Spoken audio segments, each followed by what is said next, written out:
Why, hello. Say hello, everyone. We're here. We're doing the thing. Pleasure to have you.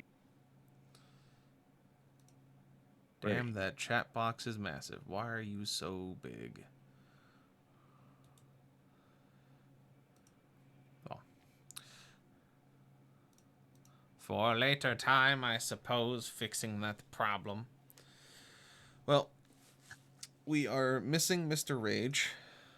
Miss Jenna is here, but is not able to speak much, which is fine, because she is here at least, which is good. And then, of course, we have the rest of our merry bunch of goobers with our new overlay and everything working for the most part. So, my dear heroes, we do have our game to go forward in our session, which begs the question of who remembers where we last left off. Yeah, we got shot down. Yes. Yes, And you did. apparently, I met some people who I have a connection to. Sort of, but yes.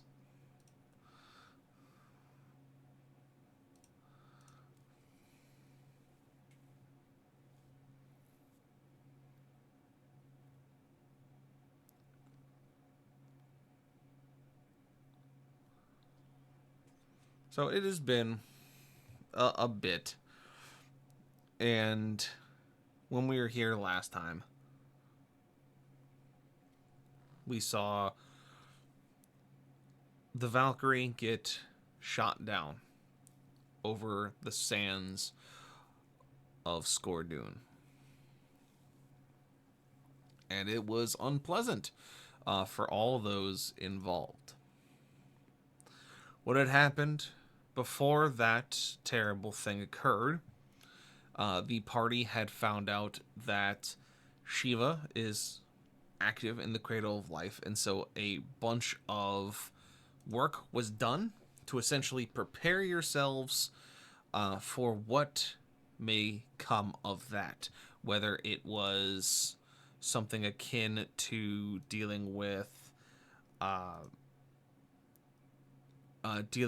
it, making sure you have everything in place that is necessary, things along that line of trying to get yourself in the right headspace, so to speak, for taking on essentially the god of destruction, or a god of destruction, as you have found as the pantheon continues to increase in multiple directions. So, you were told to also take a look at Watcher's Rest, as there had been talks of that fortress being under someone's control.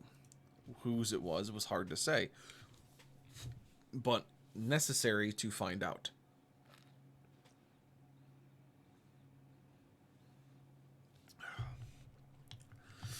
So you took off in the Valkyrie, across the skies and across the vast ocean, and try and get to your next objective. As you swung past the Watcher's Rest, you saw that there was activity inside the fortress, so to speak, and that there were individuals running around. It was active. There's supplies being moved in from the sands. That there were patrols around it in these strange carts, these motorized vehicles, so to speak. And as you were taking a wide berth to it, putting your eyes downrange to see what exactly was going on, Creed saw at the last moment, as the rest of you were settling in for the journey, preparing yourselves or otherwise, rounds begin to be flung towards the Valkyrie. Now, normally, Creed, having some experience in the situation, would be able to at least try, with the help of the Valkyrie's heart, to evade these rounds.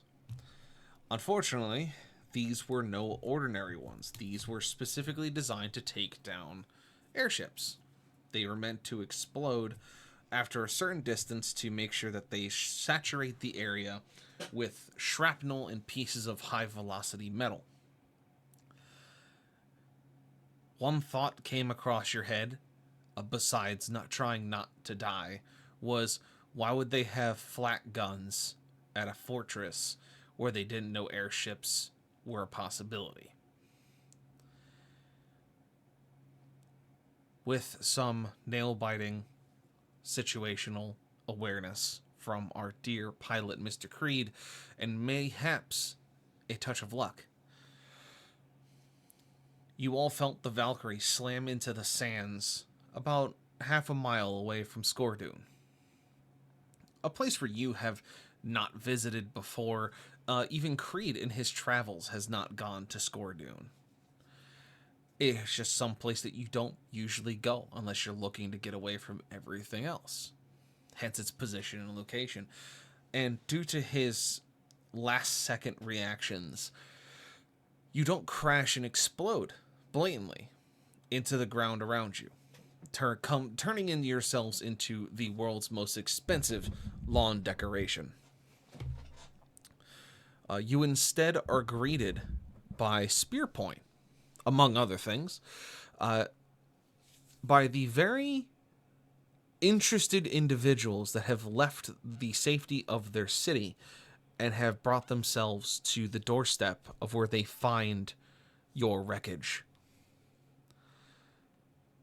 As you are basically looked upon by wandering eyes, those of you still standing, having written yourselves up and made your way to the bridge to check on Creed, to check on your situation, as the belly of the ship has been buckled in, the sides have been ruined, and the nose of it, thankfully, has just simply been bent, with not much else damage away from there.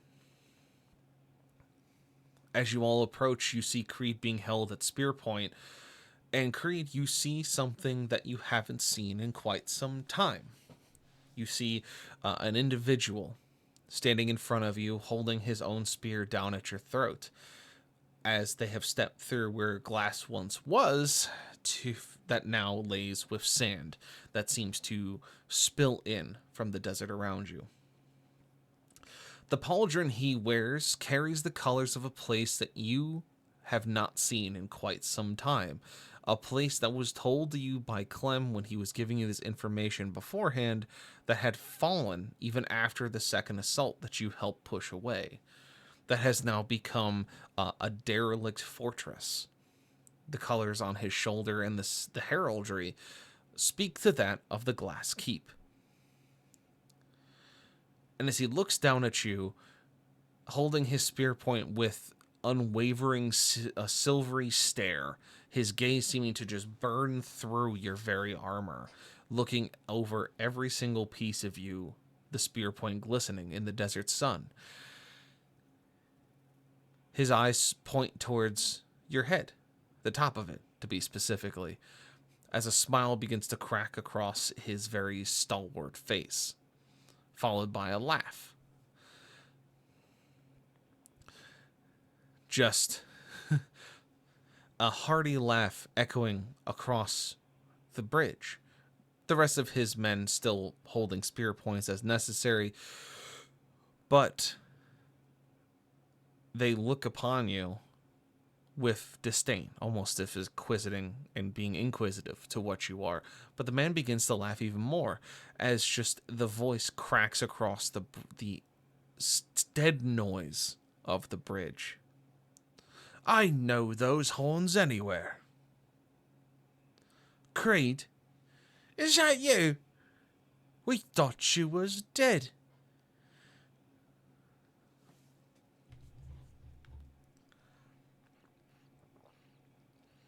Am I allowed to respond? You can.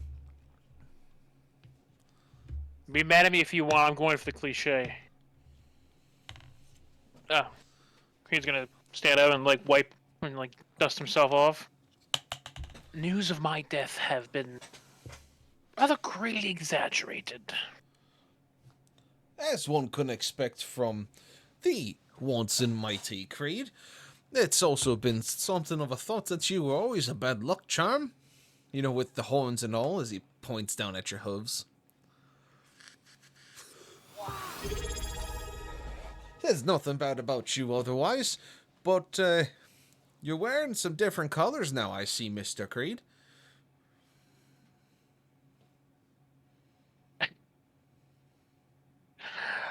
Indeed. And it would no longer be Mr. That'd be Ward Commander of Ravenholm. Watch Commander of Ravenholm. That place hasn't had folks in it for about as long as you've been away. I'd be like calling me Veteran Sergeant of the Glass Keep. That place has been nothing but skulls and crossbones for the past 13 years.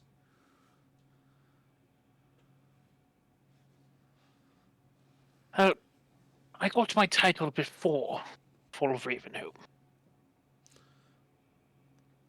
Nary did I, Mr. Creed, but I guess that both of us are still working with best we can, I say. Now, it seems that you've landed yourself in quite a predicament. You see, you've landed yourself in the middle of the Scorched Sands, as I am privy aware that you probably know. Unfortunately, as he points off towards the distance, the sun's about to go down, and you don't want to be out here when the sun goes down. Indeed. There's somewhere me and my associates could shelter. Well, the Tavern, best please. place is going to be back at Scordoon. If you get back to Scordoon, we got about a half-mile walk here. We get you there real quick. We get you settled down for the night and see about fixing your stuff up in the morning. Hopefully we don't run into anything rather nasty on our way back. That'd be a terrible thing. Not here.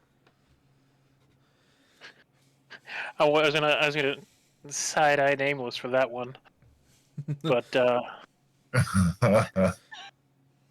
man, if nothing happens, the literal black cat. Real quick, thank you, Carson, for the 69 bits. Her fun fact of the night, your heart pumps blood through about 60,000 miles of blood vessels. And a fun fact for me, if we took all your blood vessels and tied them end to end across the equator, you'd be dead. What? No, that can't be true. I'd be alive.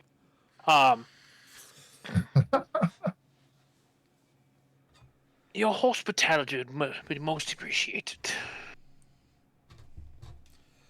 Well, you see, it's not really much of my own, whereas more of my new boss, you see.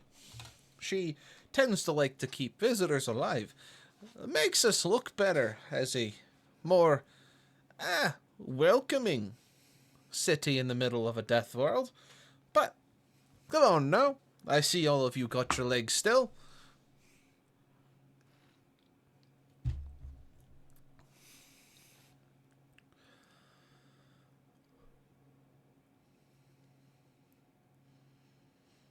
Think about who he could be.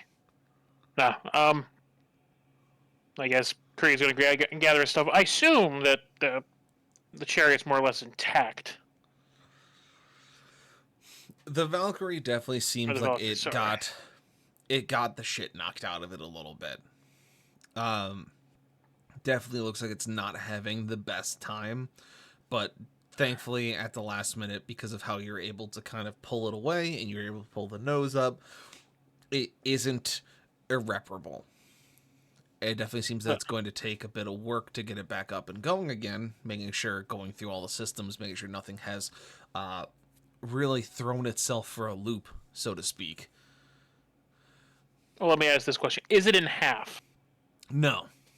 Okay, cool. So we can still secure it then. Yes. It would take some elbow grease to get it back up and going, especially after checking all your systems first. But for the most part, it looks, well, salvageable for the most part. It looks like you can get her back in the air, hopefully sooner than later.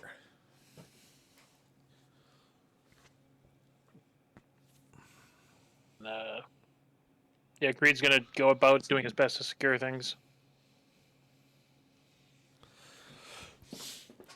You and the rest of the party are left to secure your things as the soldiers step out of the bridge. As the man in the pauldron kind of just motion for them to hold a perimeter as he's just watching the sun, measuring it with his hands.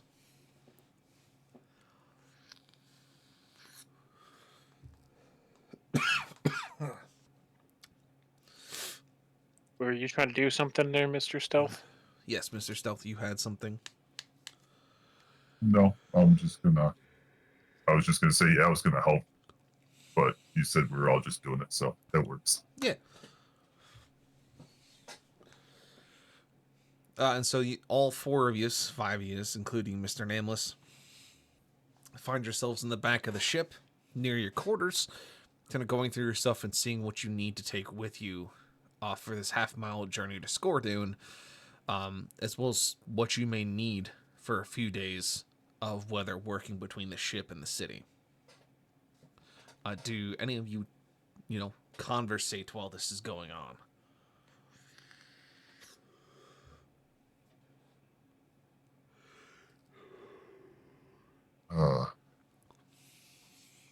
So Creed, where do you meet this person from?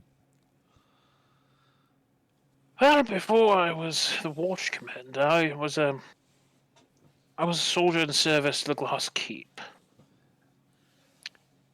I was sent off to die in a deliberate ambush to kill me in the desert, and I renounced my title and pledged my allegiance and service to Leandros.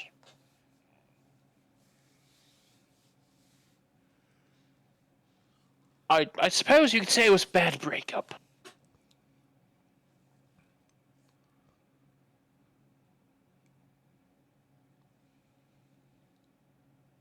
Yeah.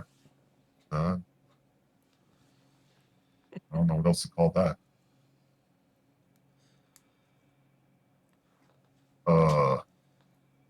So the other thing is like night is not good around here. What's up with that? There may or may not be creatures that come out at night that will want to eat you.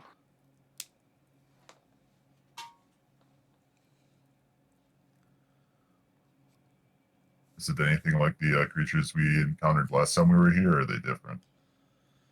I would say different. Well, we can kind of look off in the distance. They were years ago, but if I may be so blunt, I have a sneaking suspicion everything got worse.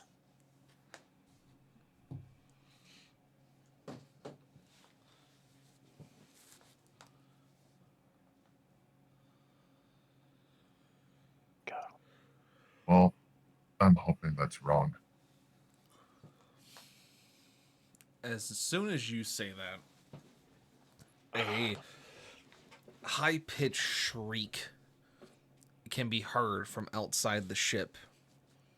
It just seems to echo and ripple through the metal layers of the different skin layers between you and the outside world. You hear a bunch of surprised yelps and noises from the soldiers as yelling and orders get shoved around. You hear weapons cocking and people getting into position. All shouts of, "A bone snapper's coming! Eyes up! We know where it comes from!" Oh look, something that wouldn't be an issue if we hadn't been shot down.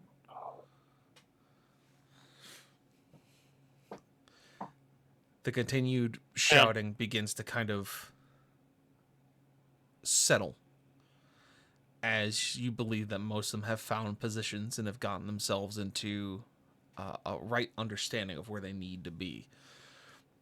The lead soldier, the one with the pauldron that spoke to you earlier, sticks his head through the bulkhead between the bridge and the quarters and simply goes, "If you got legs at work, it'd be probably best if we started moving. It's a right bit of a walk, and if there's a bone snapper already on its way 2 hours before sundown, it's not gonna be a pleasant run. So, if you could be so kind.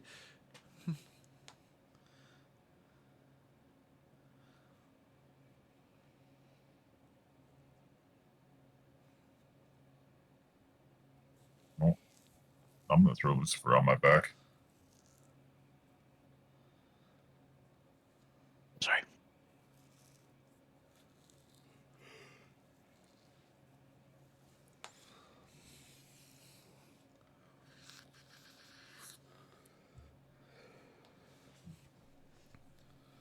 He kind of looks to all of you as he continues motioning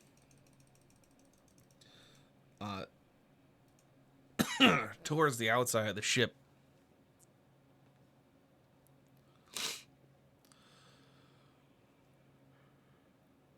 I'm gonna start heading out if everyone else does.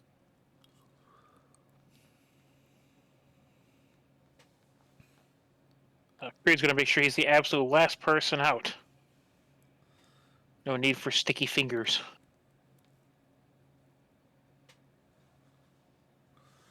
Easy enough.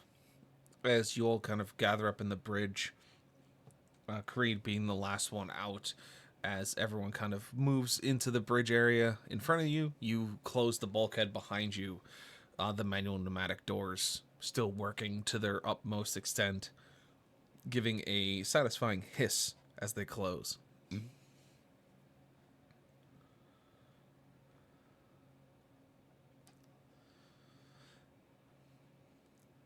If you've got everything you have, it's best we start going, as we're still keeping an eye on where that bone snapper went.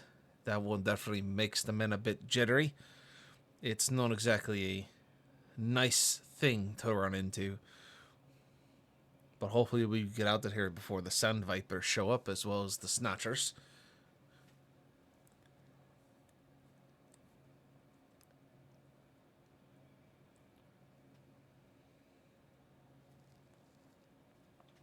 Lead the way. He starts leading all of you out of the bridge and into the sand. As you see that the sand here is striated from the crash of the Valkyrie, probably because of some sand layers underneath that may be a different color or different composition that got pushed up to the surface. Otherwise, just seeing what's going on around you, see that the sun is setting behind you as you are moving east towards Scordoon. You can see the tops of the city itself from where you are, as it does sit rather high on the desert surface, and being mostly flat, not exactly difficult to see, minus a few dunes that block off some mid-height and otherwise features of the walls. He points towards the fortress as he yells out a couple of orders, and you see the soldiers kind of pick themselves up and start moving with you, almost in a circle around you and him, as you all begin making your way towards Scordoon.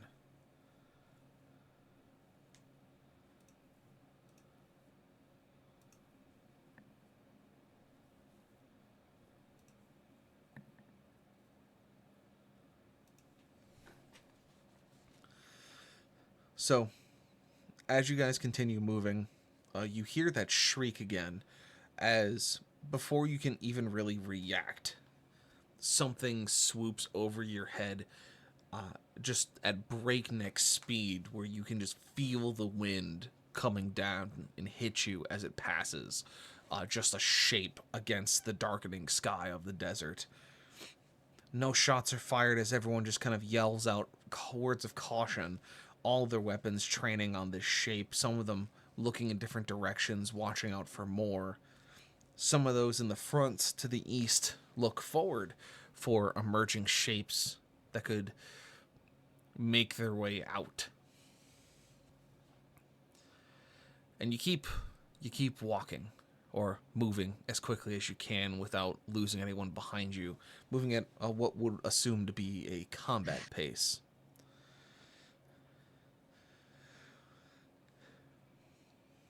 Your eyes and ears dart through every corner of your vision, listening and waiting for anything to show up.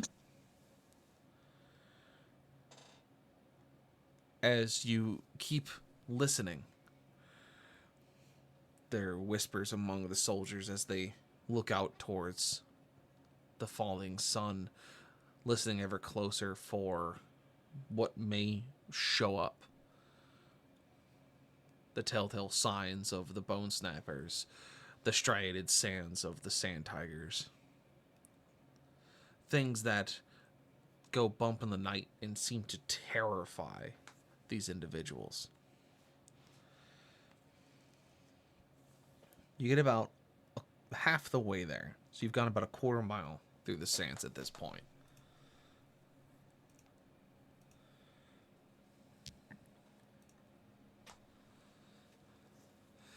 And I need perceptions from everybody.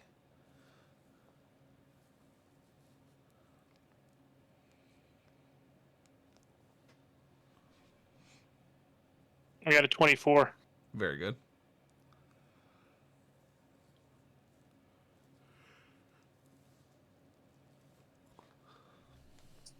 Plus 423. Very good.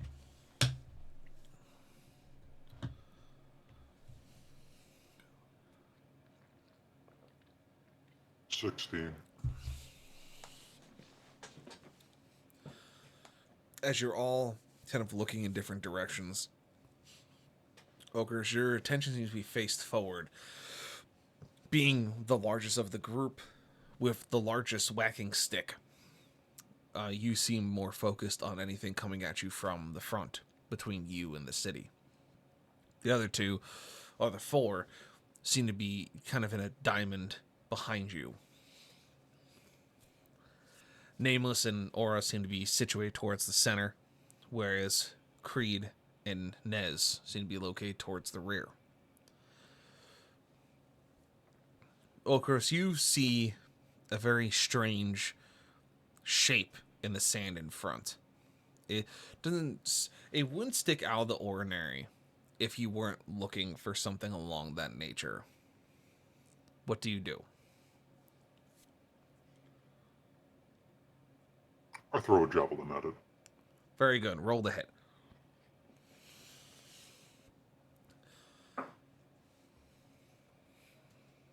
All right, I'm plus 11 now. 19 in total.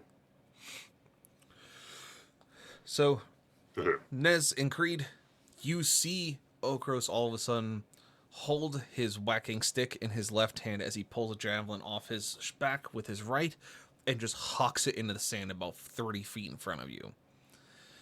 You hear the telltale sign of it hitting something solid. Squelching noises and screaming kind of echo from underneath of it, almost like a wild animal or a boar being hit with a boar spear.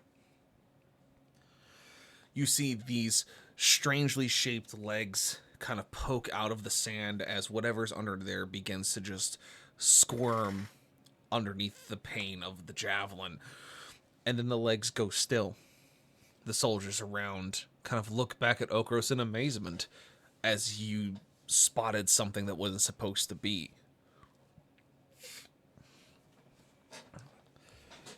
And as Okros, you've thrown this javelin and you have stopped something from ambushing the front soldiers, Nez and Creed, you guys hear something. Not something akin to the flapping of large wings. You hear these clicks, almost like a beak smacking together. Just something chittering to itself. As you both see a darkened shape coming at you from the angle of the sun. Even though the sun is setting, it still seems to kind of give a weird blind spot to you as you try to look at the horizon. But you can both hear this loud chittering, and then it stop. As now you hear the flapping of what seems to be leathery wings, something that you've heard before when dealing with dragons. and then just a whistle as something starts coming down at the both of you. What do you do?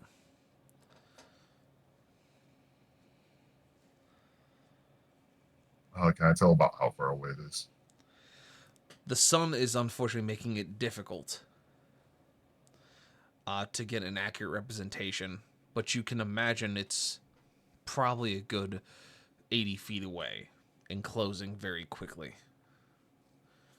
It's multiple or just one? You can tell that it's just one. Just one. All You right. believe it's just one. I'm gonna load the scatter shot in my dread really quick and shoot that. All right.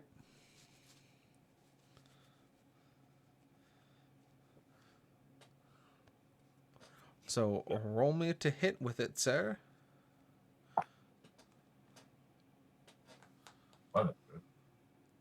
That's only a 13.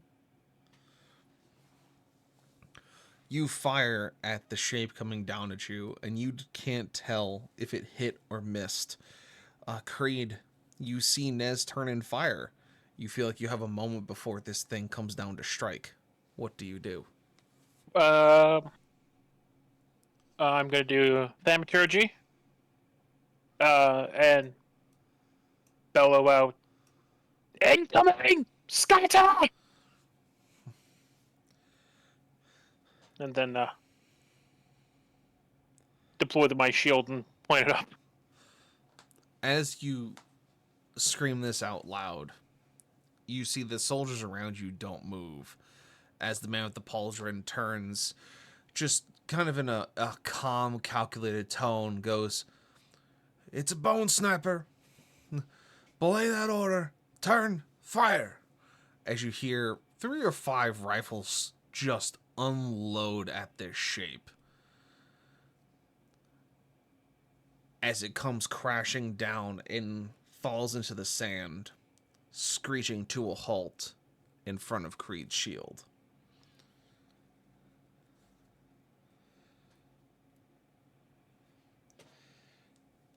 The soldier turns to you, Creed, and just simply looks at you and goes, "I should have warned you. We don't scatter here. That's how they kill you. That's how they pick you off. You face them head on, or you don't face them at all. Circle up. We're leaving." As the soldiers seem to just kind of reorganize themselves quickly, the sound of clacking weapons as they all turn and continue moving towards Scordoon. And you get a visual of this creature, whatever they called it, as a bone snapper. And you kind of realize why they're terrified of this thing. It is not an easy sight to digest. From your just guesstimate as you look it over, not even from an investigative standpoint, and as you look it over as well, you see that this has a length from the tip of what you could call its beak to the tip of its prehensile tail, easily 14 feet, if not more. Its wingspan is about the same, if not a little bigger. You could probably guesstimate, even without unfurling it, that it almost has a 20-foot wingspan. The claws on his feet, the talons themselves are at least 2 inches, 3 inches long. Easily enough to penetrate plate armor, especially with the muscles that are formed on its legs. Its torso is long and sinewy. Its muscle groups strengthened in certain areas above others, specifically around its core to help it catch prey, then its legs to help it perch. Small claw-like appendages grow at the upper elbow joints of its wings, and all leads to a chest that seems to have these bone-like appendages growing out of it in these weird, twisted spines that leads up to its head that seems to be a cross between what you would assume to be a subterranean predator and that of a small dragon. Its face isn't scaled. It's smooth and leathery. You can see there's rough patches from where it's been in the sun or otherwise, or being hit by rocks or vegetation, where its skin has become calloused and rough. But its eyes seem to be large and pitch black. Its mouth kind of isn't distinguished. There's no distinguishable snout, so to speak, as you'd imagine from most predators you've run into. This seems to be just all one formation, as its mouth seems to be made of just bone protrusions that cover its jaw, and will seem to add additional layering to its teeth. You can see that dark red stains line these bony plates that go up towards its teeth. The pointed and flat pieces all kind of pointing out to you as its mouth slouched open, a large thick tongue laying in the sand. This purple-black ichor pouring out of the holes out of its body. It's a debilitating sight. Even just looking at the surface value, not even looking at the way that its bones are fused in certain areas, that they seem too large for this thing's body carriage. Its skin seems stretched over its different bones and joints that make up this grotesque monster that seems to crawl out from beneath the darkness. It does live up to its name of a bone snapper.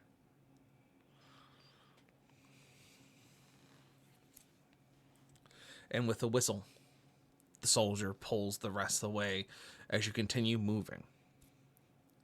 Okus, you're able to retrieve your javelin out of the body of whatever creature laid beneath the dunes. One of the soldiers even spits on the dune itself as you pull the javelin out, swearing at this creature you killed unseen as it still lays within its burrow.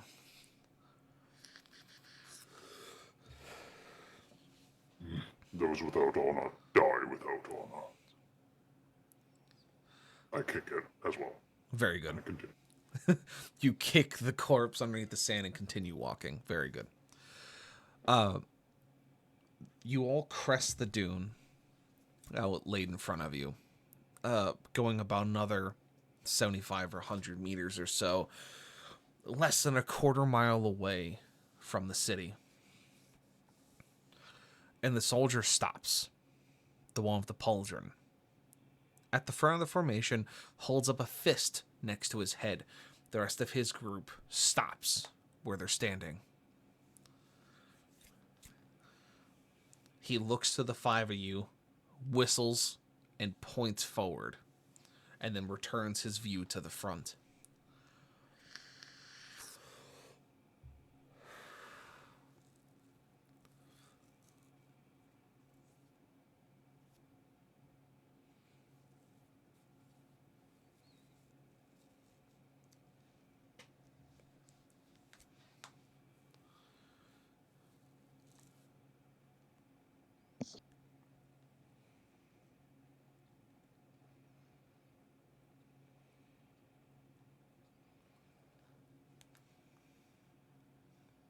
Hello. Hello? Oh, I disconnected, sorry. Welcome back. It did a little, like, where it says voice connected, it went, like, red and then Mhm. green, so it's just make sure I'm still here. Yes. So Sorry. he essentially motioned to one of you, all of you, none of you, to come up to him and look at what he stopped the formation for. Freeze gonna check it I'll out. go. Hey, We're all going.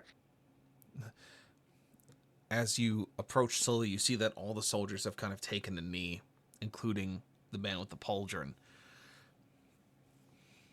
And he's just looking forward at this flat patch of sand that's about 150 meters across. It's a nice flat piece. It doesn't seem to have any obstructions. It seems to have a couple of trees in the middle of it. They're all sitting at like weird angles due to you know, sand isn't the best structural integrity thing, so their root system may have been disturbed by something. And they all seem to be clustered around a singular spot. You know, there's a few other sparse ones around this larger piece that you have to walk through. But there's about 6 or 8 kind of in an oblong circle in the middle of your pathway. He goes, what feels off about this stretch of sand?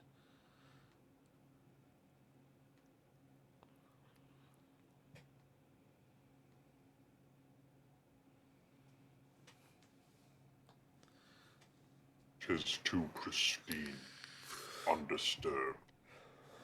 Right. Especially with everything coming out of the woodwork. But what else? Nez, is that what your name is? You seem to be one that understands mechanical and nature in a mixture of the two. Do you think trees grow in clusters in the desert? No, that's what I've been staring at right now. Why are they like that? I'm gonna teach you something about one of these nasty, nasty folks that like to sit and wait for us. See, these tend to move at night, with the thing that we're staring at. And when the day comes, they have these little, I would say, appendages that come out from trees, quote unquote, and make shade. So during the hot summer day, they regenerate their energies, and then creatures come towards them seeking shade, right where they want them to be. As he picks up a large rock and kind of just throws it towards it. As the rock lands, you can see it hits the sand and sinks a little bit. And then something starts to make it move towards the cluster of trees. He goes, that is what we call a pit worm. Those trees are its legs. The only reason I know about it is that I've seen one take a man full sock from head to tail. We've killed a couple of them, having snuck up on them before they'd known, and it's how you're killed by these things is not a pretty sight. They're mostly teeth in just one long tube of teeth from one end to the other. And by the time you pop out, you are a dried up, punctured husk of your former self, unrecognizable by your friends and kin.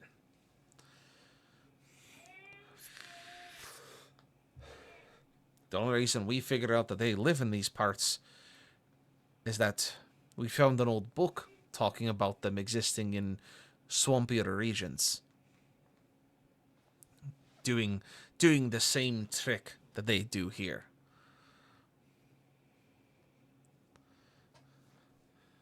So we started sussing them out.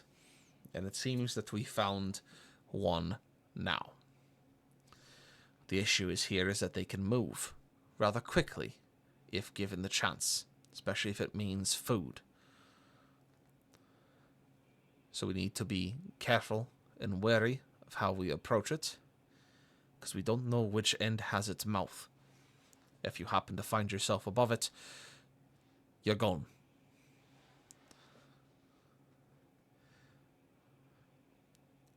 Here's,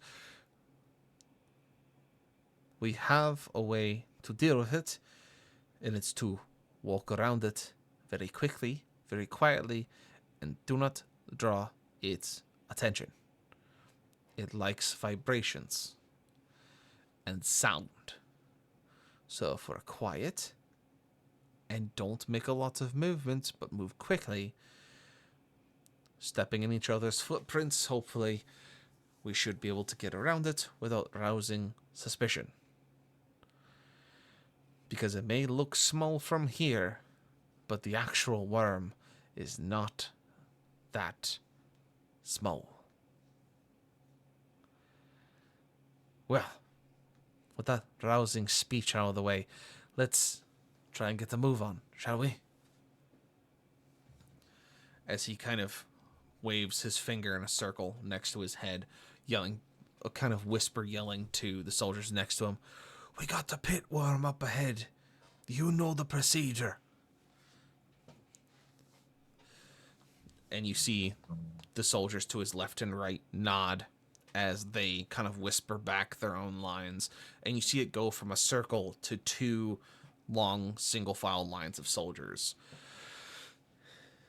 He goes, "All right, pick one of the lines to go in, stick close to him, go to arm's length between you and the person in front of you. Try to step in their footprints, and let's move quickly. Once we're past it, we're going to pick up pace. That way it doesn't get suspicious.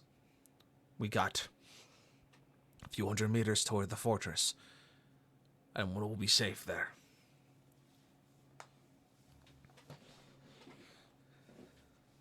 And he kind of goes off to one of the lines. And so you have a left line and a right line. Which one are y'all going to?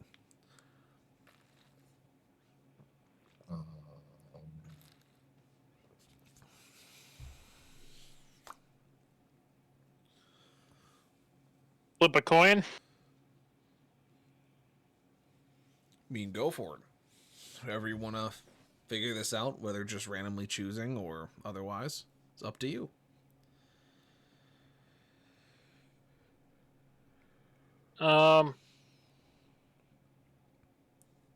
You know what?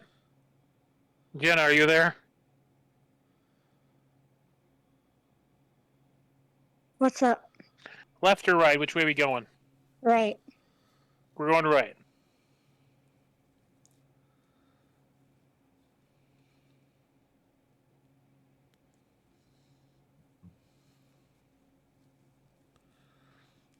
All right. Is so all of you is going right? Mr. like Yeah, I've been doing this job for I was 32 thinking about years. I'm Sam. about to retire, or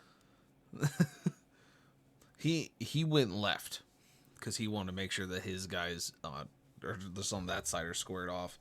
He didn't really care much of what side you went on, just as long as you followed his directions and followed the person in front of you. yeah. Good news, guys. Our odds of survival just went up.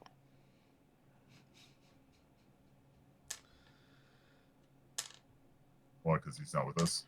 Exactly. I'll be honest. Like the entire time up until this point, you've been describing him and his actions. I'm expecting him to die, and now I have the option to get away from him. I have time. I really need to get out of here.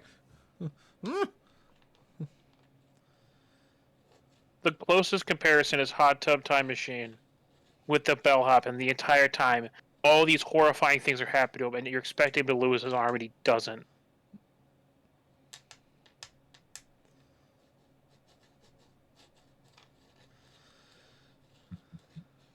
All right. No. Jenna said right, we're going right. Okay.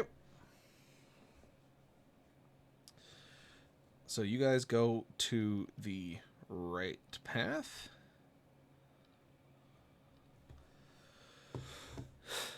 So both groups start moving slowly, taking a little step at a time towards this pit worm, kind of bellowing out to give yourselves about 50 feet of space on either side of it as you just kind of slowly and surely creep past it.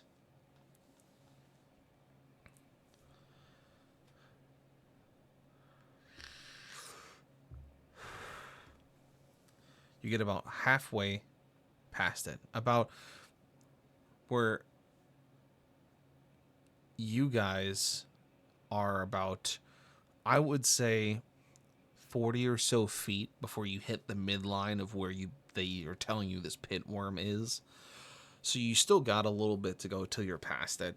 As you're slowly creeping through the sand, you can see the commander, I guess you can call him the squad leader on the other side, walking slowly, kind of just keeping a hand on the soldier in front of him, looking out for anything. And everything seems to be going well.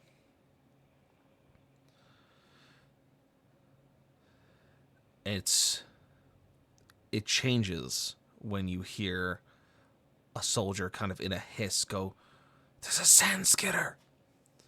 It's over there, hasn't seen us." And he kind of points it out to you guys. And you see this large wolf-like body on two very large and muscular legs. Its upper torso kind of held at a 9-degree angle to these large legs that it has carrying this carriage. A prehensile tail coming out the back of it that seems to be twice as long as its body. Claws and a large spike-like stinger coming out of the end of it. And it seems to be using this tail currently to rummage through the sand as if it's looking for something. And you just hear the soldier just say, "If there's one, there's a dozen. I'm hoping he doesn't see that we're here. They're the most hungry as soon as the sun goes down."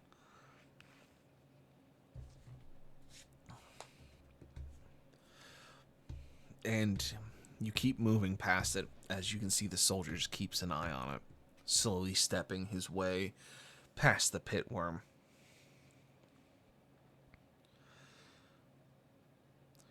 That's until you hear a scream from the front.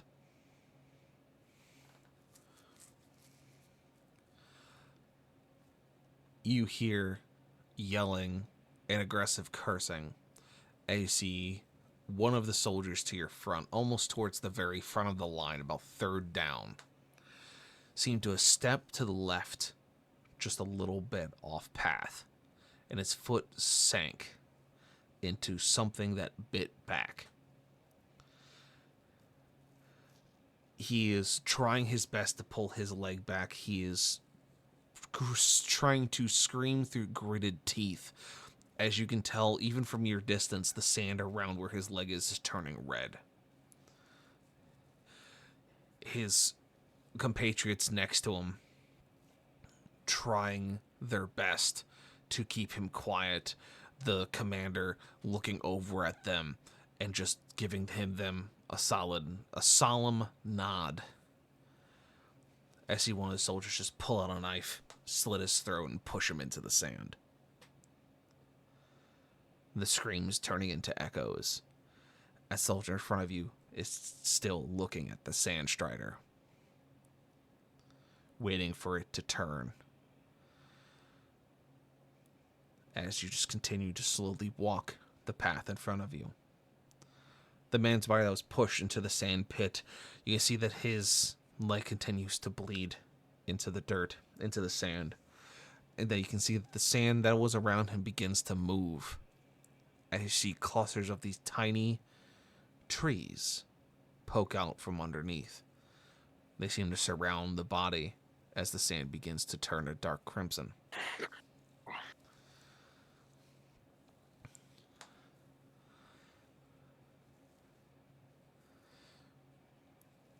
You make it past the midway point of this pit worm.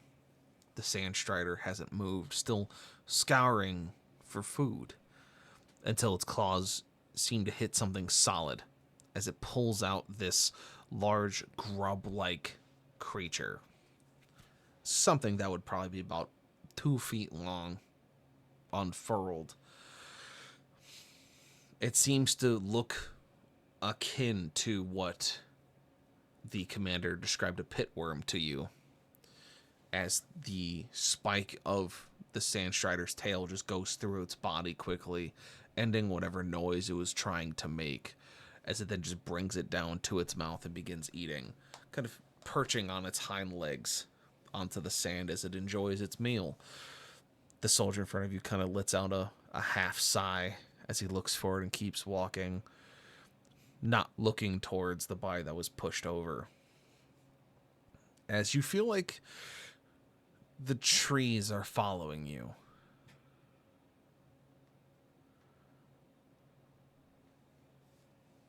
As if they're slowly inching their way towards where you're going.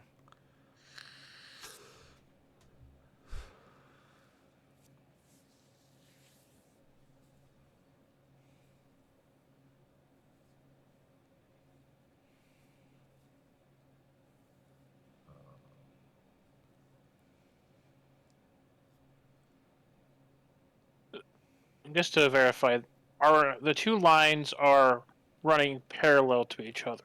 Single Yes. file, correct? That is correct.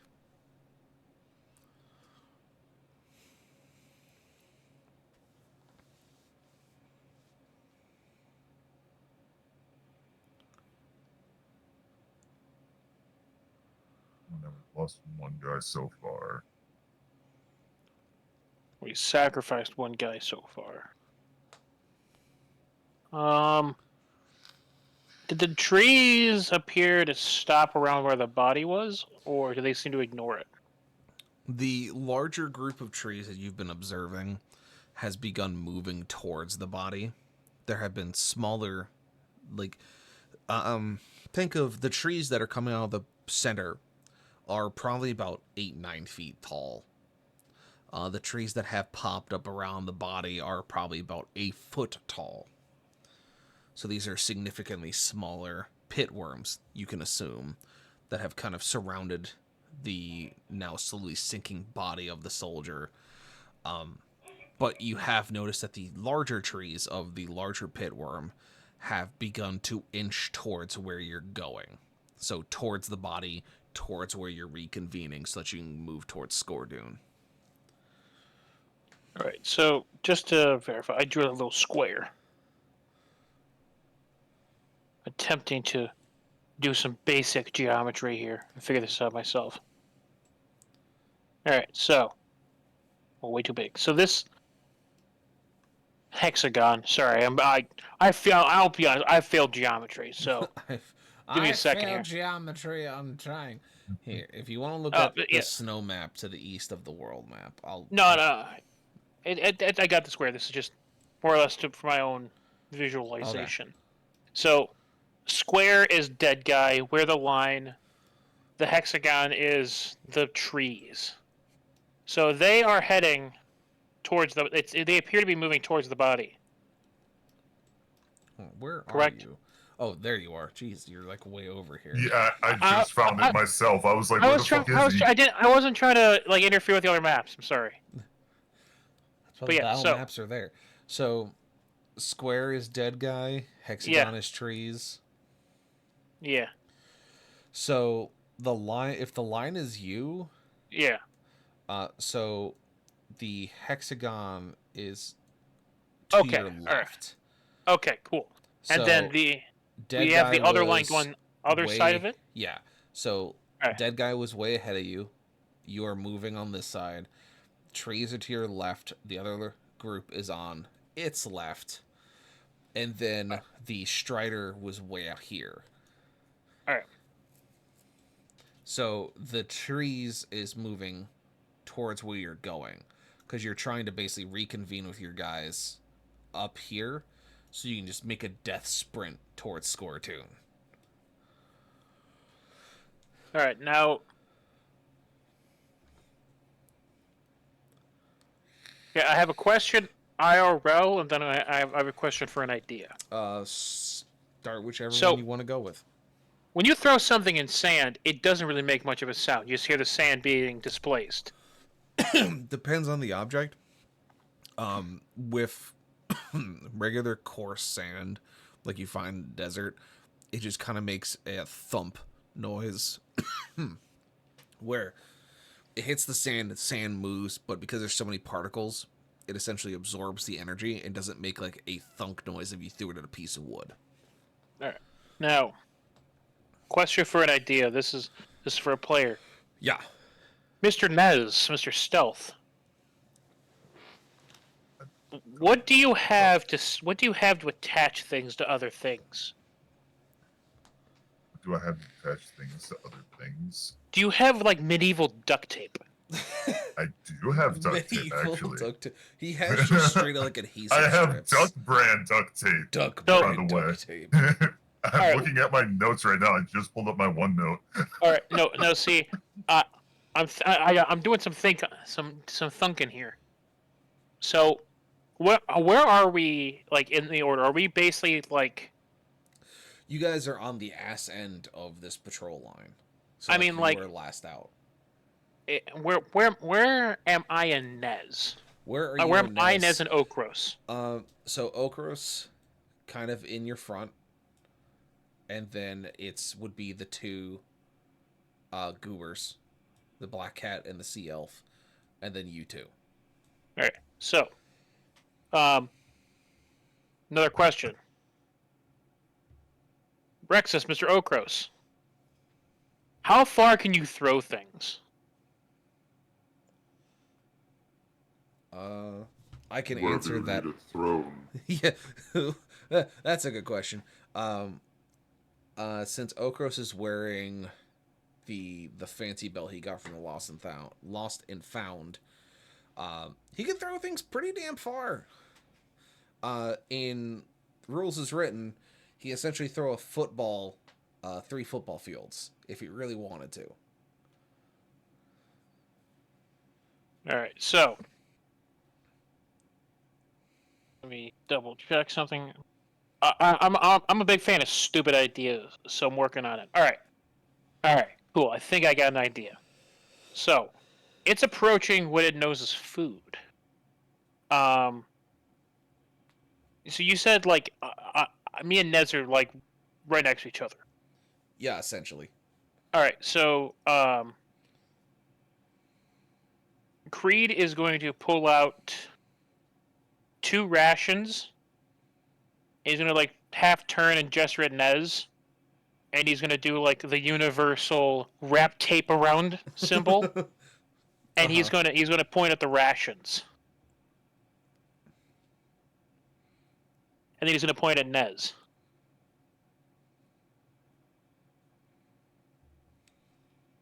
I'm going to look back, slightly pull out rope, and point at that instead, going, why not this? Yeah.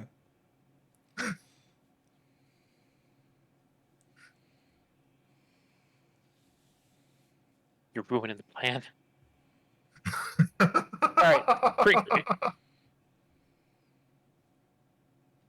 right, Creed's gonna mouth the words, "Don't care." And he's gonna give you the rations. Don't take the... I'm going to whisper back going, if I pull this, isn't it going to make a loud sound on the tape? Shit, I hadn't thought about that. I guess. That's why I pulled rope out and pointed rope.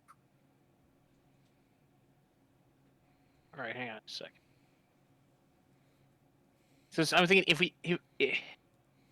out of character, if we can slow this thing down, we're gonna buy ourselves more time. I mean, yes.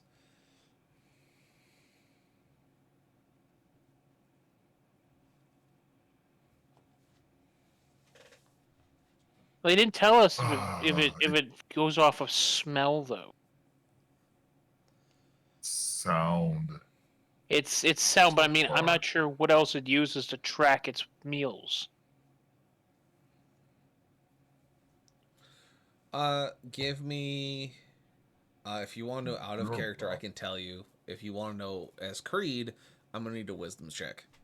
No, this one Or I'm just survival. thinking this through. I'm If as No. you, Blackburn. No, don't tell me either way. Okay. I mean, we saw the rocket thrown, and then the rocket moved.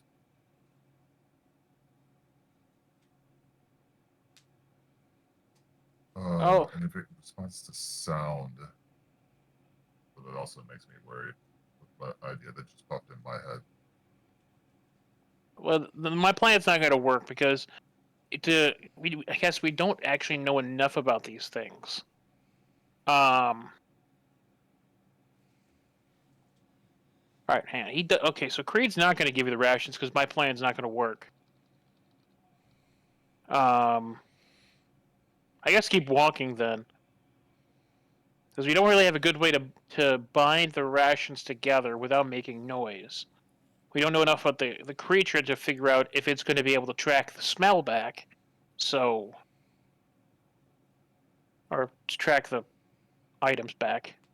We don't really want to help it find us better, so kind of the opposite of our goal here.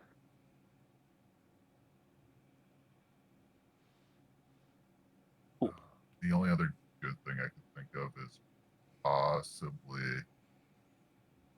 throwing a grenade in the opposite direction that we're moving. Well, the problem you're going to run into with that, though, is that you have to get it far enough away that it and whatever else is near us doesn't immediately book it to us. And that's not counting the fact that someone's going to talk. It doesn't matter how far away anything is when it explodes, someone always says something.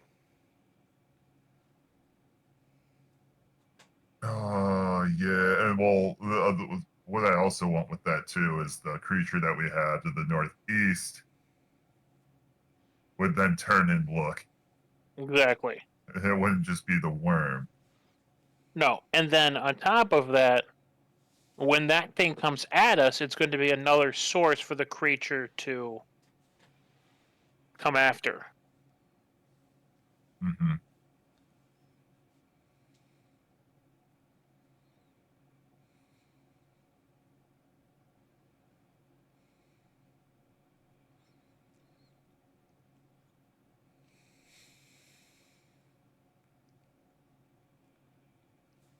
All right, guys. So we make another sacrifice and we put a grenade on it. Oh, I will straight tell you, in and out of character, Kree ain't gonna go for that. No, No, he's not. no, he won't go for that. He is not happy about the man they already stabbed in the neck. When you start your conversation, look, we need to kill someone else. Listen. You already had a hard sell. Look, just hear me out. One more dead guy, one more corpse. One more corpse is all we need, and we'll be good. All right. Maybe we'll make it then. Oh no.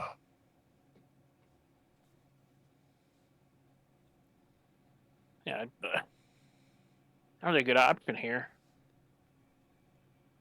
If we didn't have to go between them, we could throw something over to distract the creature to our northeast, but again, throwing something out there in the sand is going to just alert the creature. Mm-hmm. As I hate to say it, just keep walking.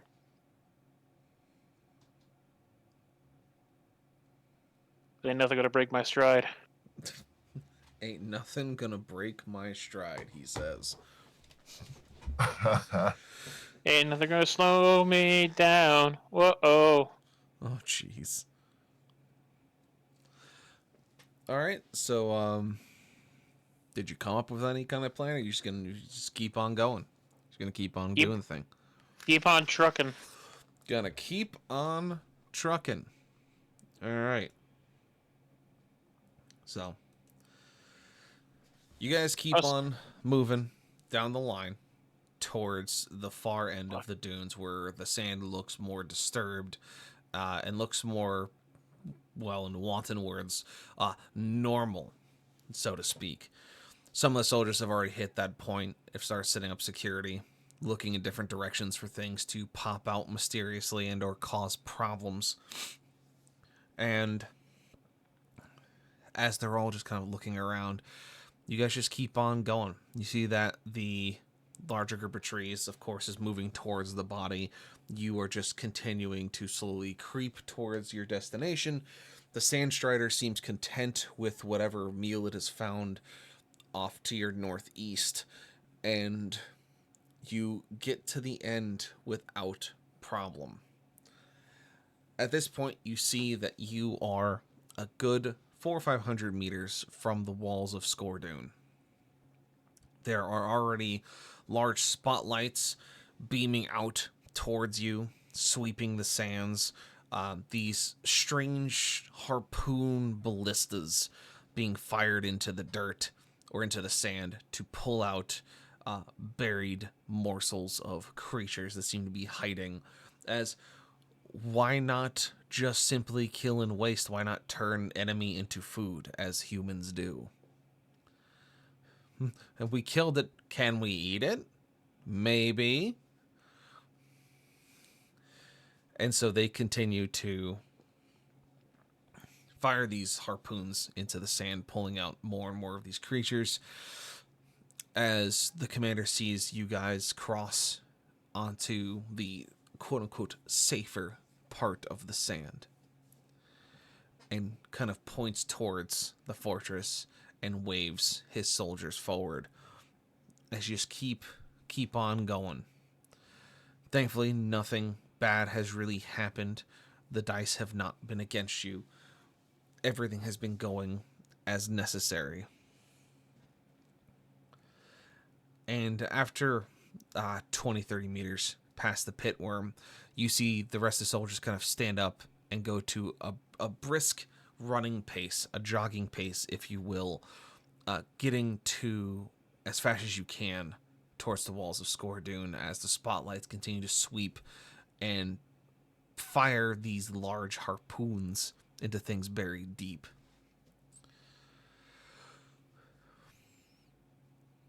As you cross into the boundary where the spotlights can reach you,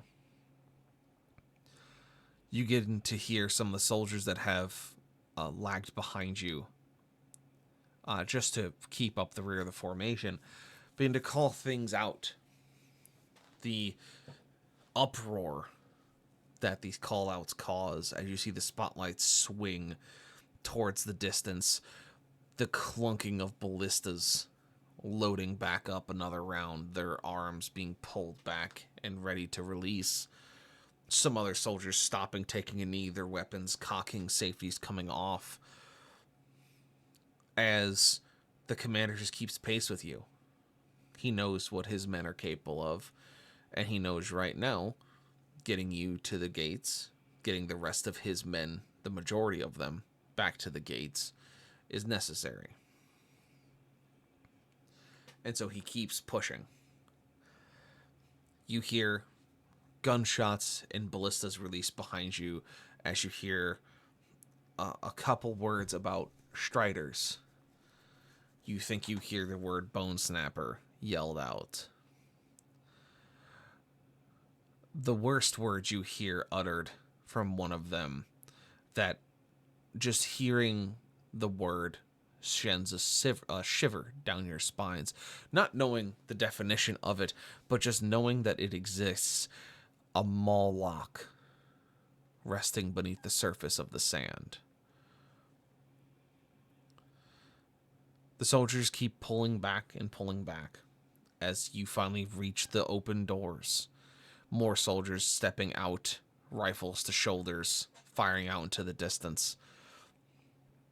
Those that stopped to fight back whatever was trailing you continue to run. And all but one of them makes it back as he gets 30 meters from the door.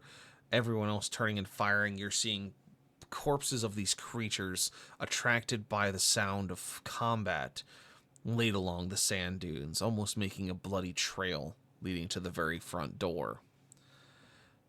As you see a large shifting mass beneath the sands come towards the man who's running. As this chitin-plated worm creature comes screaming out of the sands underneath of him,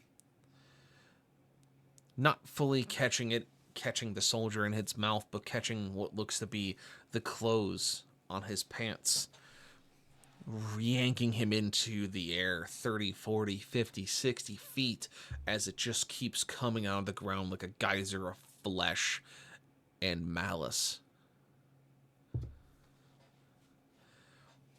You see it. That's Jenna. Yeah.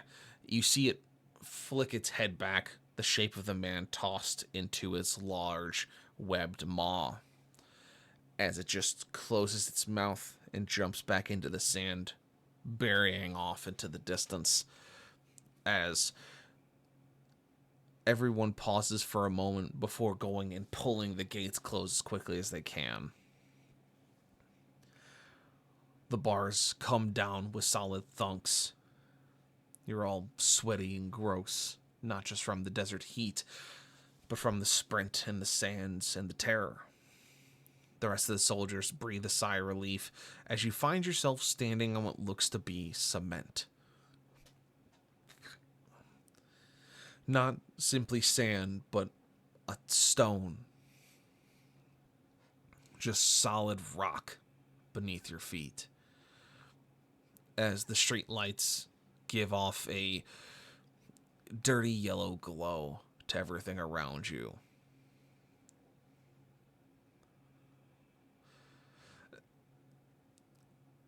And the soldiers motion for you to go further down into the town, the commander as well.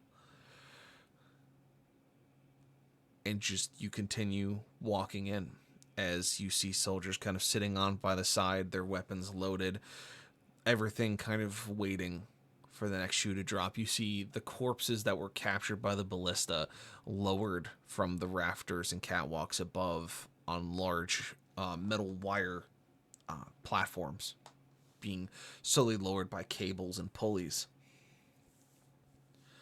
As you see people waiting to pull it off the rack and begin cleaning it, get cooking it and getting it ready to feed others.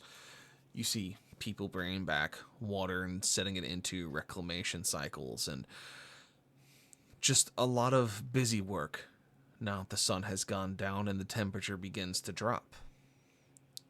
You see these thick linen tarps being pulled over the top of different parts of the city in these large mesh nets, kind of giving a rudimentary shelter, but seeming to serve a different purpose. As you see them almost kind of checkerboard the skyline above your head. You get a good distance from the gate, where the commander kind of motions for all of you to come and sit. You see that there's a large, what looks to be local gathering area. Just a number of these tables made of what look to be stone set up in rows. Maybe it's for eating or local government meetings. It's hard to tell. Underneath a simple pavilion. The rest of the soldiers have kind of walked off in different directions. Some to go about their nightly duties, some to return to stations, some to go on patrol. The commander brings you in and sits you down at the table and just kind of motions to the three of you as the other two were brought off to your quarters, as they seemed worse for wear, not faring very well with the heat. He looks and goes, "Well, that was a close one. It's never easy going through the desert at that time. It makes it ever harder to push through, and loss of life is always a given.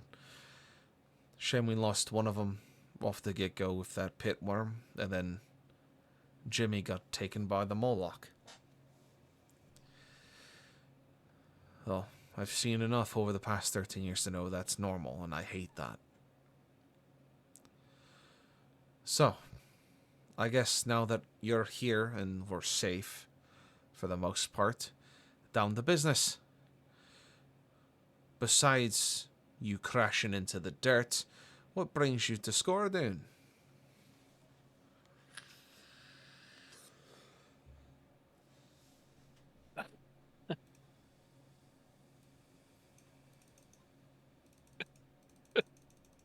Sorry, I shouldn't find this funny as I do. I just like, besides being shot down, what brings you to the middle of nowhere?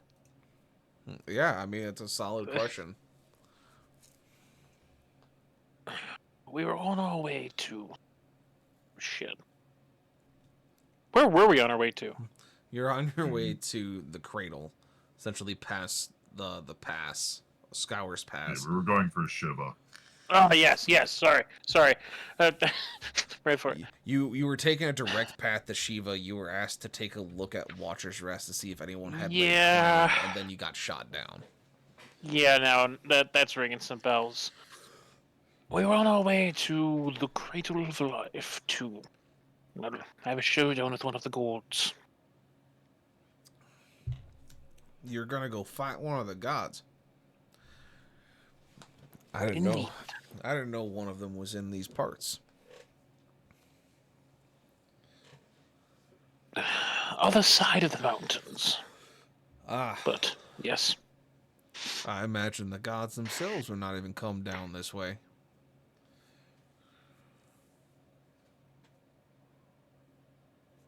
I have to say the wildlife does not exactly put out a welcome committee. Unfortunately, it does not. And yes, you would be right in that instance. It tends to bite first and ask questions later.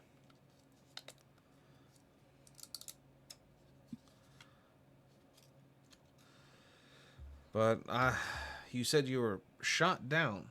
I mean, that explains the crash. But from who?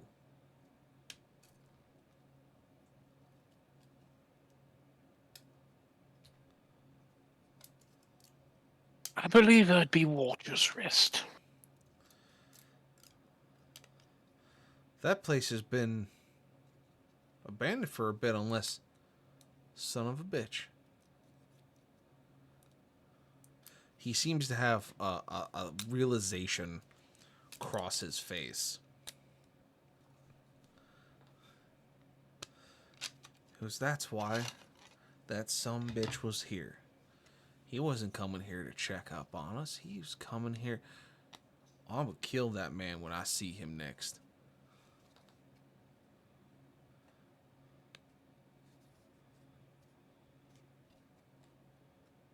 Were we sitting in chairs or were we sitting on the ground? Like a bench. Bench chair, stone bench chair. Oh, Creed's gonna lean back. I assume I'm not going to like what you're about to tell me. Or us. Well, I'm not gonna like much of it. And I imagine you're not gonna either. Few weeks ago, about a month and a half back, we had some visitors. Now, as you can imagine, visitors are rare among these parts, especially ones bringing tidings, coming to speak to the leader of this little shit stain you call Scordoon. Now, that wouldn't bother me much if I wasn't thinking much about it, because, you know, some people think that this place is magical, that this place is holy, this place has some kind of deeper meaning than what it really is, which is just a blemish on the desert. But this man came here asking about Watcher's Rest, which is odd, as, like I told you, it's been uninhabited for quite some time, because there ain't been a reason to. The journey's too treacherous, the reason's stupid, and with all this Godfall shit going on, there ain't been much reason to hold it. Now, I'm gonna describe this particular piece of shit to you, and you tell me if it rings a bell of something you've seen, because I imagine from the looks of you that you have had your fair share of fighting.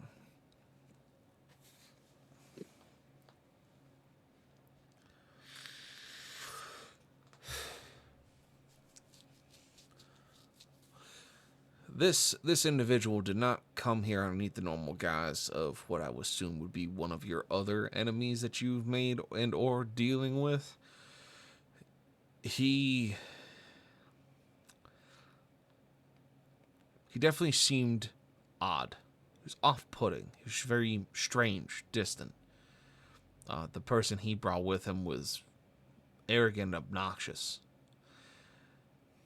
The off-putting one wore this black silver armor, real tall individual, almost blonde, white hair, red eyes, nasty looking piece of work.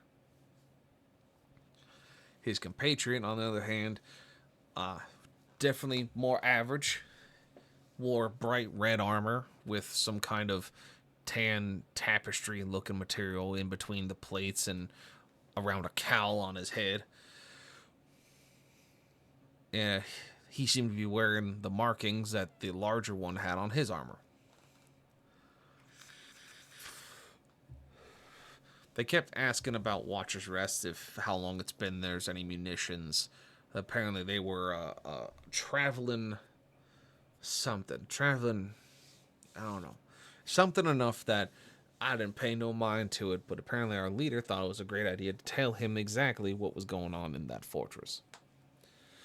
Now, the man said his name was Sarah. Sera. Real weird name for a man that looked like he could kill you at the snap of his fingers.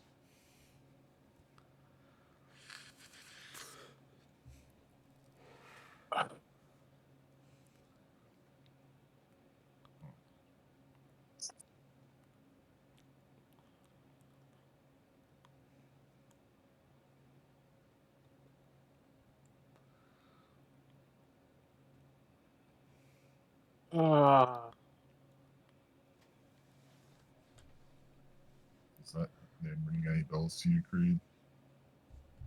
In character, no. I immediately started looking him up.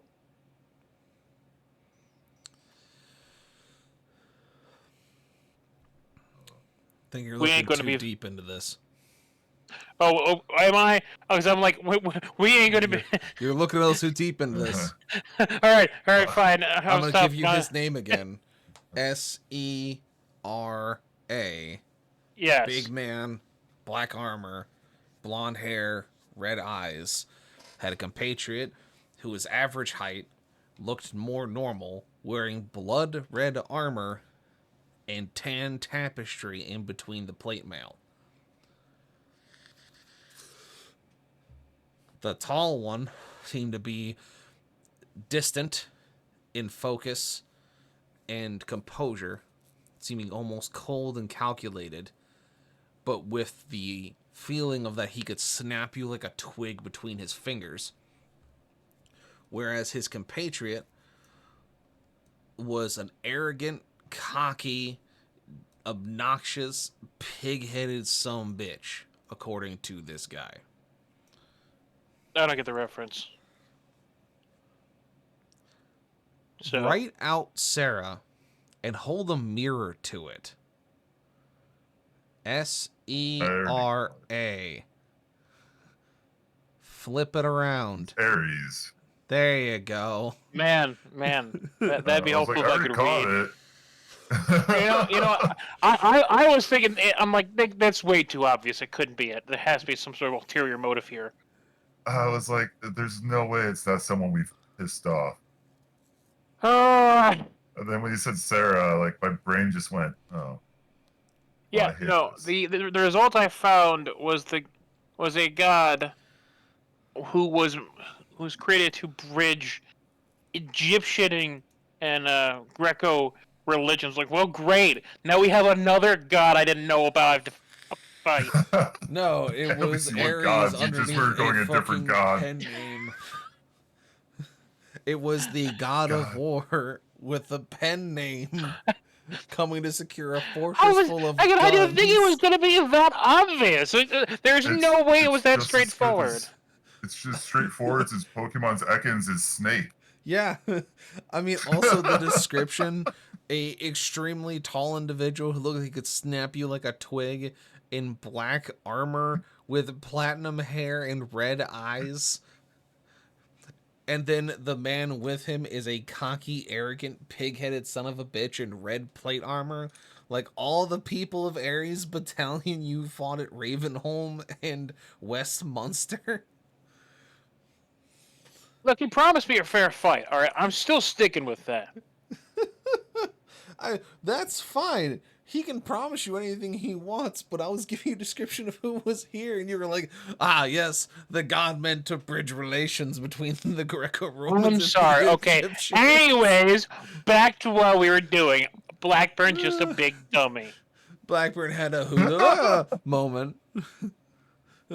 A hoo moment.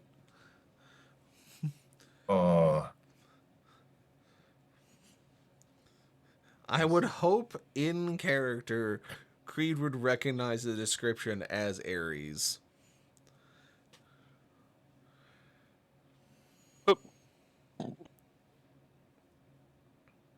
I will admit, that's not the worst thing you could have told me.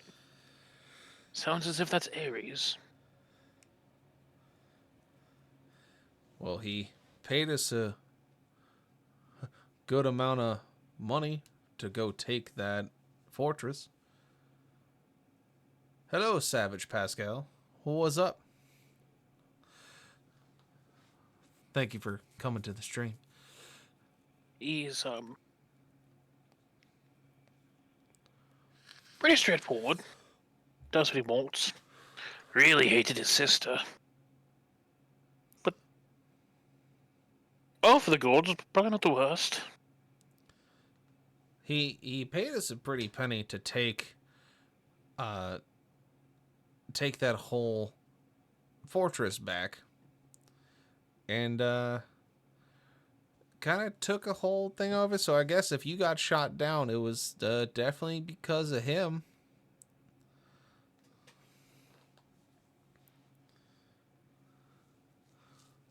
It was rather rude. I'll have to talk with him.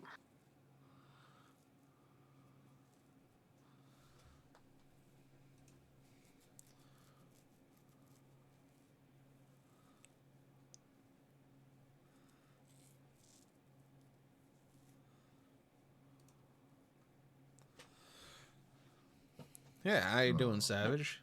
Good to see you. Glad you're here. Yeah, so you guys just found out that Ares apparently walked into Scordoon and went, "Hey, using that box over there, I'm a buy it. It's mine now." How? I'm not gonna lie, I'm really jealous right now, actually. I am unbelievably. I have to admit, completely out of character. I am so fucking jealous right now. He literally showed up with a pile of gold and said, "I need you to. I'm gonna pay you. Go kill everything there, and then let me have that. Here's some extra gold." And these people just said yes. Like, Oh no, he just paid them for the land. He didn't have them go do anything. He just paid them for the fortress. I still like, like. That is like there's like I walk up to some random person like, "Hey, you know Fort Benning? Here's $42,000. I'm buying it from you." And they go, "All right." And they don't ask any questions. They just go, "Okay, no problem. Your trick's good." This man literally just bought a fully armed fucking fort in the middle of the desert. Yes. With everything for just a pile of gold to these people. Yeah. They weren't using it. They couldn't get to it. They weren't sure if it was even usable or what was in it anymore. They just knew what was there. I am flabbergasted. Just continue on. I need to take a minute. You're flabbergasted? Well, as you're flabbergasted,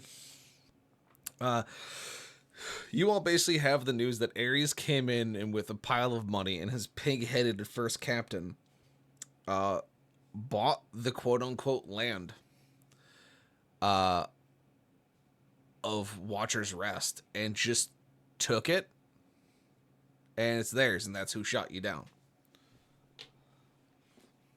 And the captain or commander also tells you that they just so happened to come and buy it about 2 weeks ago, about a fortnight, give or take.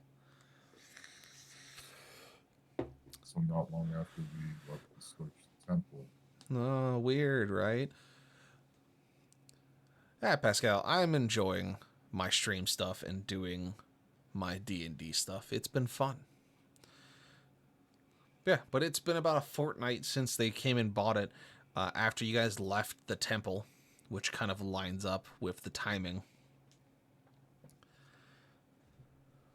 Super weird, right?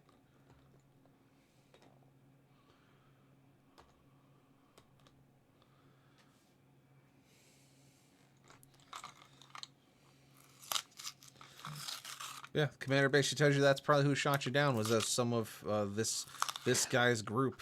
Maybe they shot you down by accident. Yes. Doubtful. You probably know him better than I do, but that's all I know all about it. If you want to learn anything more, you can go talk to the big guy. I guess the mayor is here. You could probably go talk to him. He'd probably give you a bit more information if you want any, but otherwise, we got free housing for you over at one of the local sit downs. They have a few rooms set up for you and your compatriots. We brought 2 of them over there to start with, and we ain't really gonna be able to leave much until sun comes back up, unfortunately. Do you have a place I can go to get parts? We got some bits and pieces laying around here. Some of the scavs that go out towards some of the smaller towns. We've had some good scavs come back from Adriel Cove. They found some good pieces over there. That place got wiped off the face of the map a few years back. Some kind of meteorite slammed into it and turned it into glass.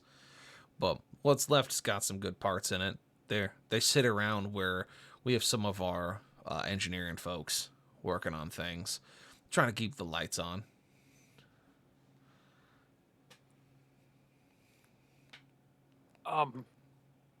When you say a meteor hit it,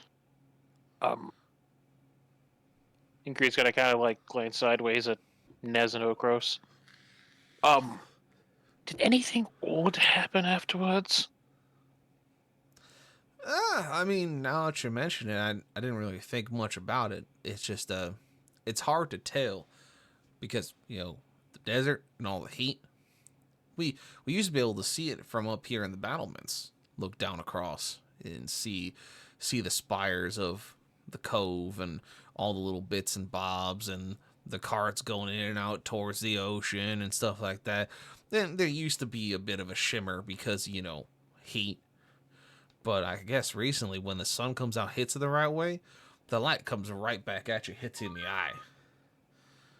Real bright, almost like a mirror.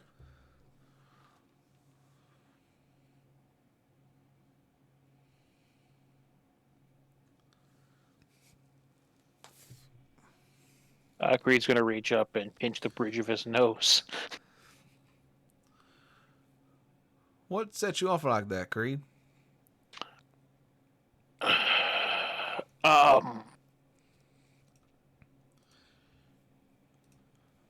Let's say that the situation sounds familiar.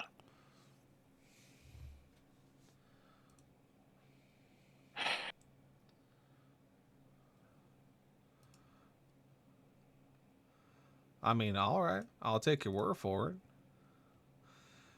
I mean, is it a good kind of familiar or a bad one? I would not say it's good. I would say it's rather bad. But perfectly fine. We shall endeavor to take a look.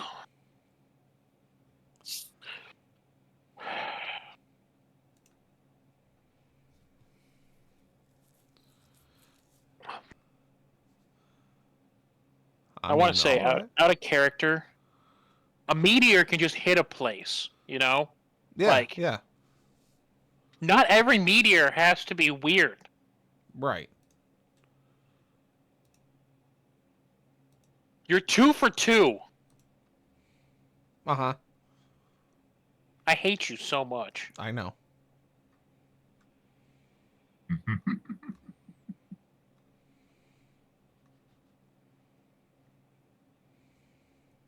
That's just because you're not thinking about it magically enough. We're in fantasy Me? land. Every meteor's magic, man. Magic is radiation. Welcome to the goof.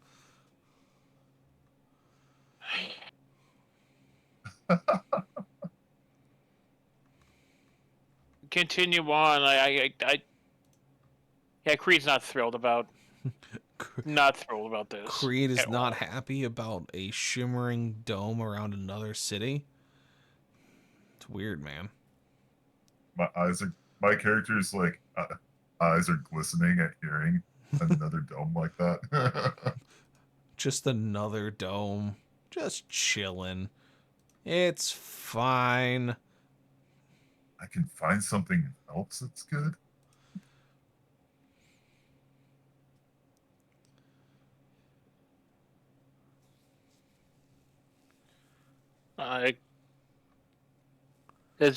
Does our friend have anything else for us?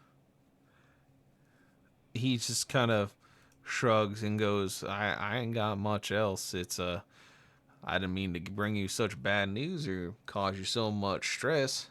I mean, that's not at all what I was aiming for.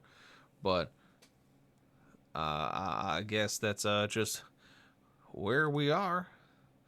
I mean, that's about all I got.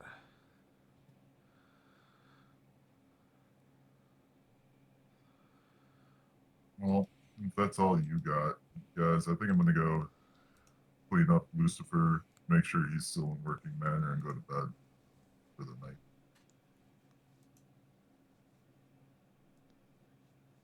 I would love to do the same.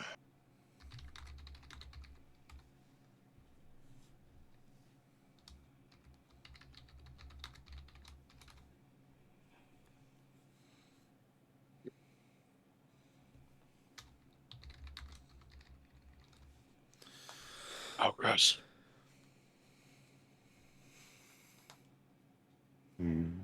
What are you doing? Where are the drugs going? Since we're going with that voice. The spice flows. What? Also, Rexus, I just read the message you sent me. I hate you.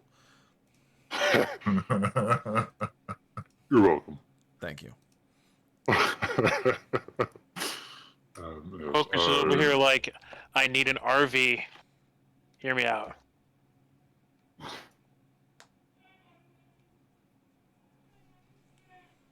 Indeed.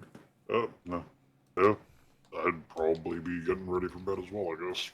Don't see much else to do.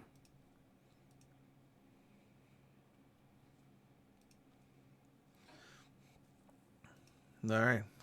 Well, the commander kind of waves you off. And just kind of waves himself back off to his own direction, back to the walls, and back to kind of go check on things and make sure stuff is rolling as necessary as it can be. And he just kind of gives you all a look over and goes, well, wherever you're going, I hope it's better than here. And he kind of just walks off.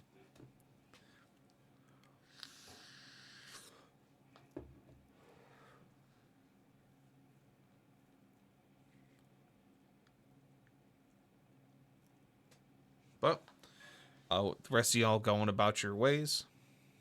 Creed and Okros, you guys head towards the tavern he gave you a listing for, where you guys got rooms. Nez, you go looking to find yourself some scavs.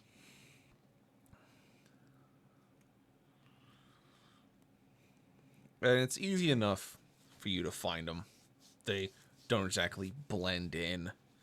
Large shopping cart-esque rigs on their backs, acting like large buckets for things. Tattered clothing and goggles.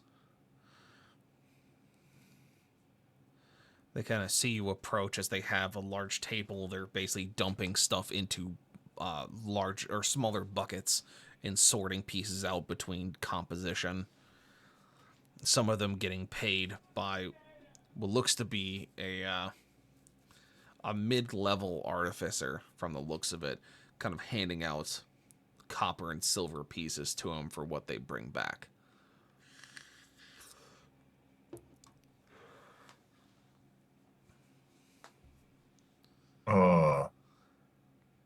So it's really the artificer I want to talk to, since he's the one that's collecting all the parts, right?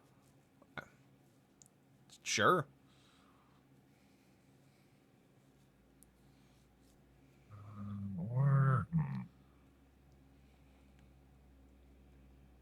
I want to maybe try and catch a scab that hasn't gone to the artificer yet.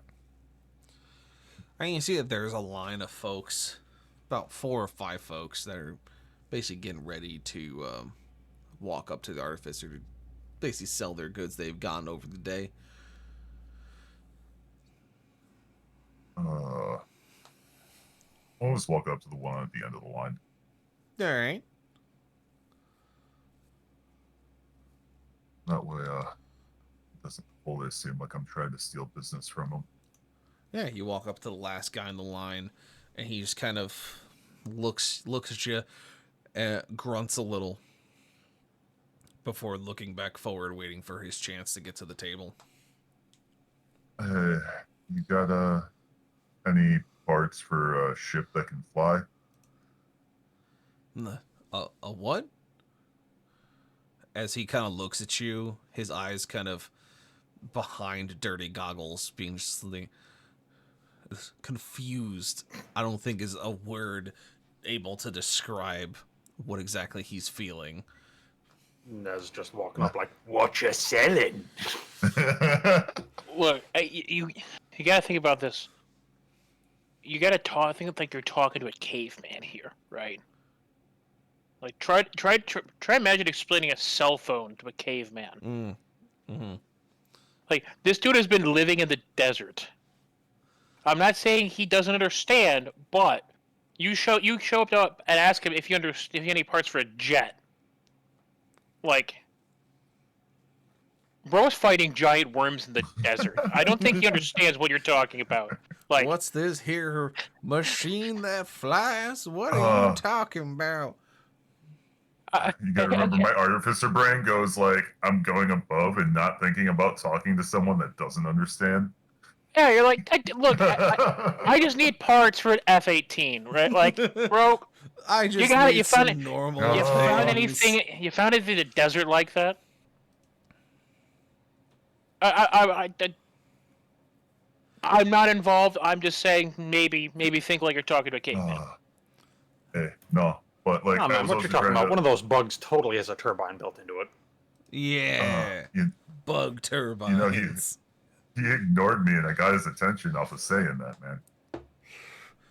Well, it's because you said something so outlandish. He looked at you and just went, "What the hell are you talking about?"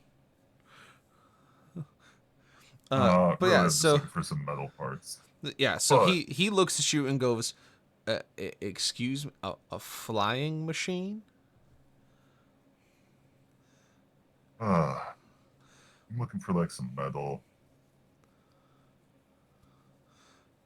Did you find any? I mean, I got some metal pieces and such that we've gone off a couple of different things here and there. I mean, ain't nothing too crazy. I mean, it's some straightforward stuff.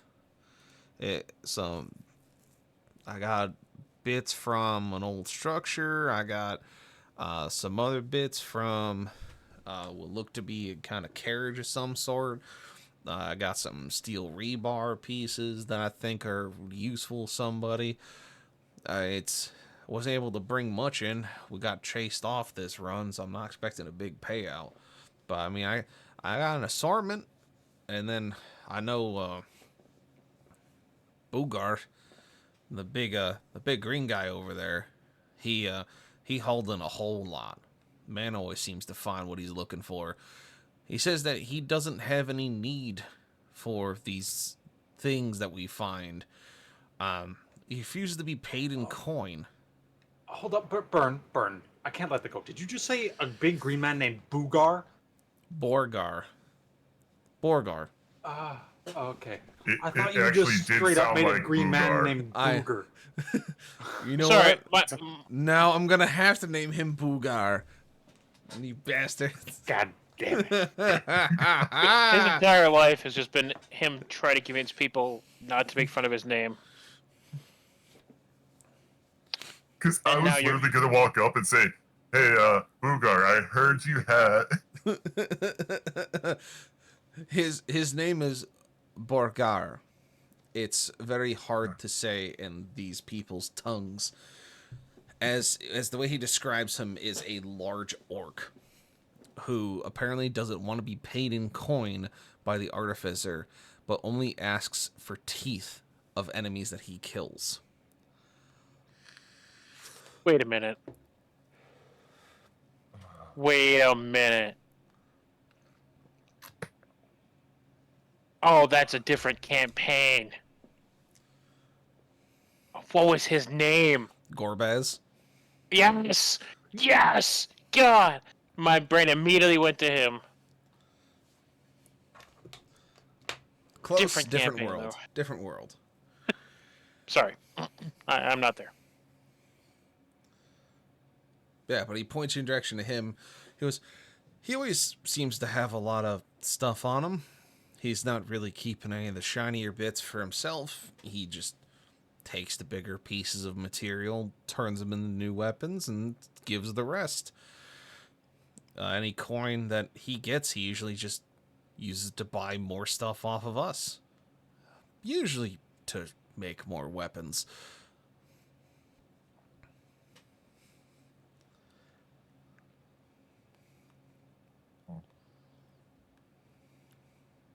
Huh. I do kind of want to.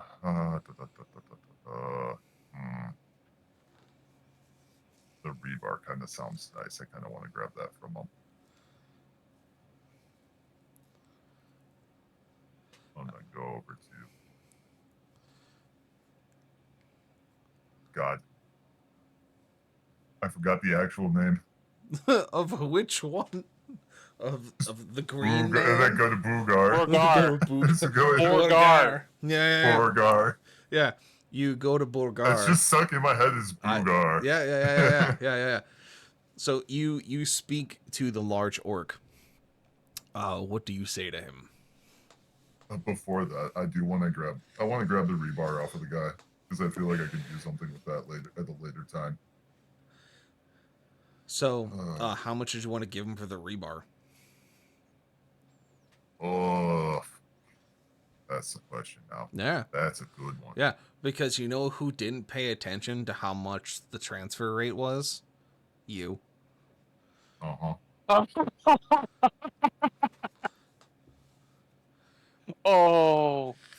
Oh. You did notice they were only handling silver and copper, so you got that going for you. But you have no other idea of how much shit costs when it comes to selling scrap to these people.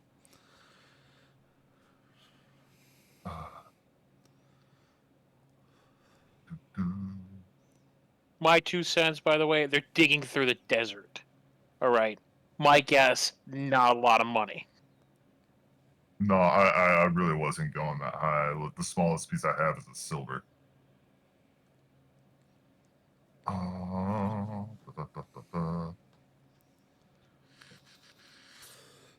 So.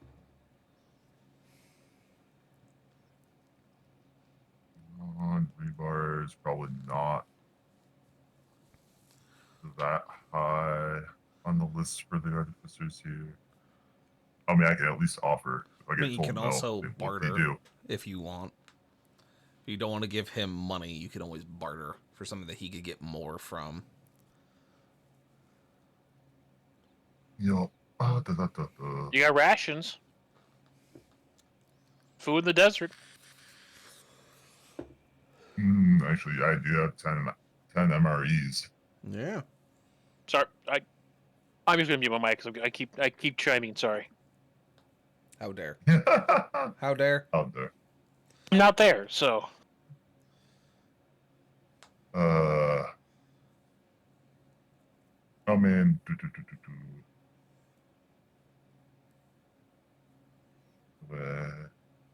I'm like looking through all my gear right now.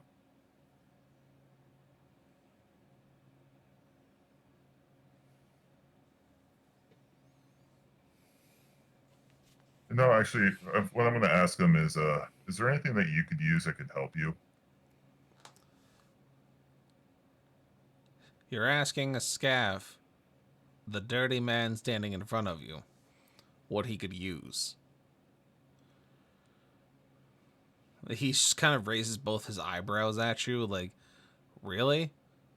That's a broad question.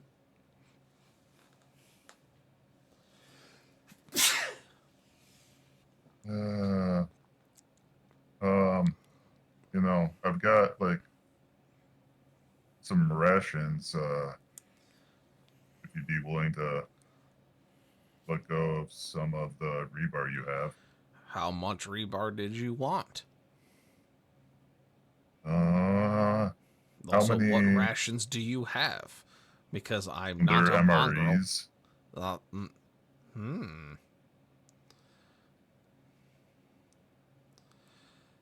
Do you have the good ones?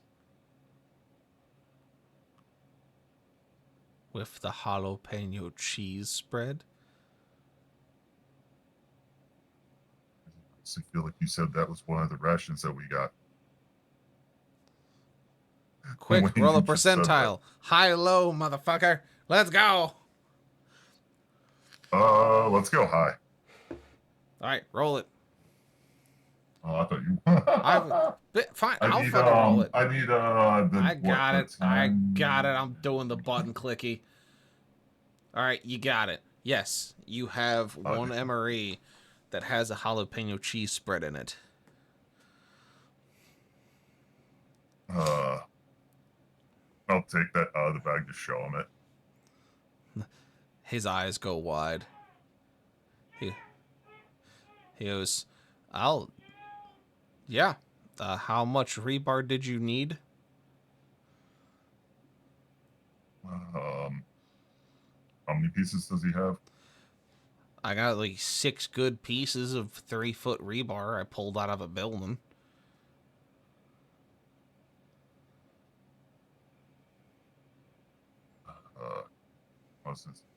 That is actually kind of what I was looking for. I was looking for a little more than 6, but Do you want to go into the city six to is, find wreckage? No, if 6 is what you got. Wonderful. Please hand me the food. And I do the trade. You hand him the food. And, yeah, he hands you the rebar. And he just kind of smiles and goes, pleasure. Borgar is over there if you wish to speak with him. He usually has some good stuff on him. A little strange, but good. He's a good folk. All right. Well, thank you for doing business with me.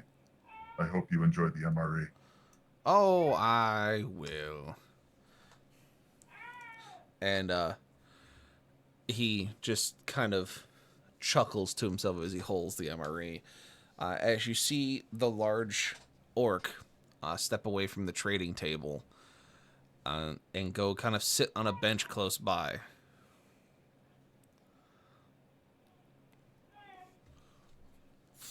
So, We'll walk over to Beauregard. nah, name's Borg. Borg. Hey, I heard You got you're any not teeth on you? Ooh, I don't have any teeth on me. Then what you talking me for? You ain't got no teeth. Is that what you like for your materials that you have? I like training teeth. Teeth's useful. Don't lose value, cause teeth. Is there anything else you think that doesn't lose value besides teeth? A good old crumpin'. And so we're gonna leave you with that conversation for a second, as we're gonna take a quick break as I go check on Why the Child is Screaming, version 2, I was going to just say, Boogaloo. I hear the child in the background. Yes. So, we will be right back after these few short messages.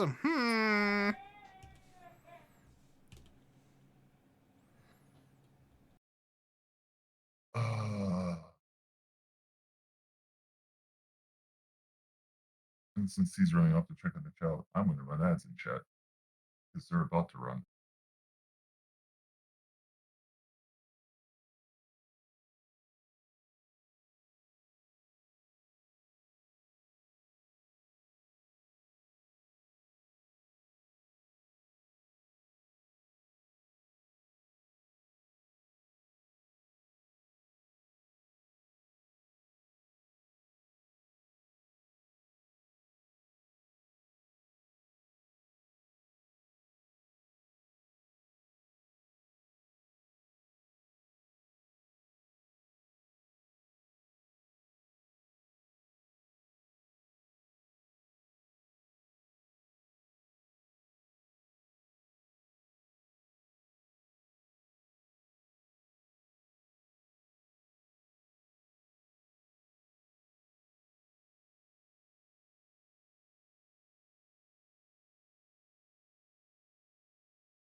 All right, and Yeah. we are the back.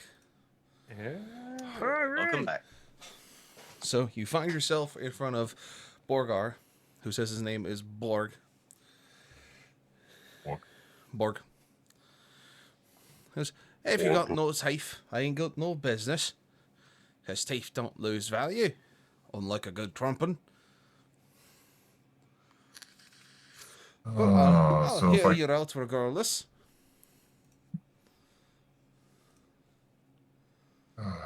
I'm just trying to look for some parts to repair. My vehicle. I am in. Well, well, you see, I got some good parts. I could tell you where to find some better parts. But otherwise, if you ain't got no teeth, I can't pay you. Then you can't pay me. So I need to come back with some teeth, and we can make a deal. Is what you're saying? I don't see why not. You bring back some teeth, then we'll see what we can do.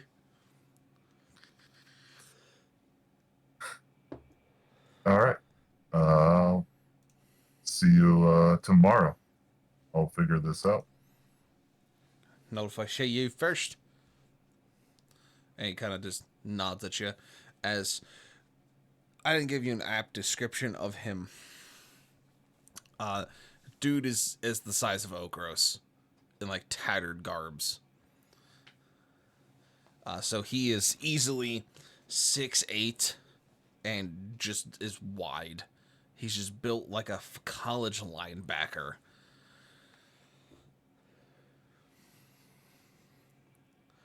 Like, his hand is probably the size of your head. Easy.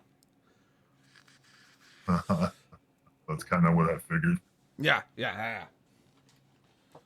So he kind of tells you that he'll do business with you if you got teeth, not before. And yeah. Who else did you want to talk to?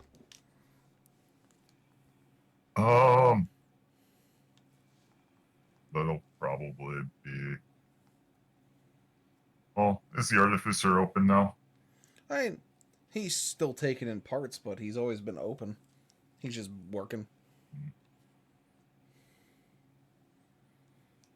You see, he's on the last 2 or 3 scavs, so definitely not super busy.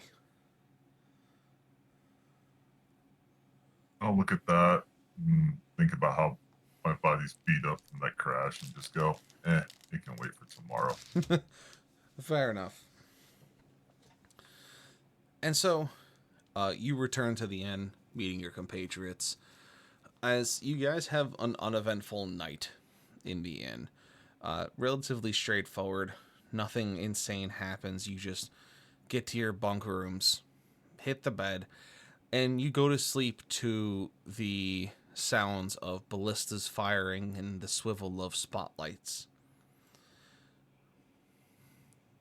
And that tonight is where we're going to end the session. A little bit shorter than normal, just because we've had kind of people in and out.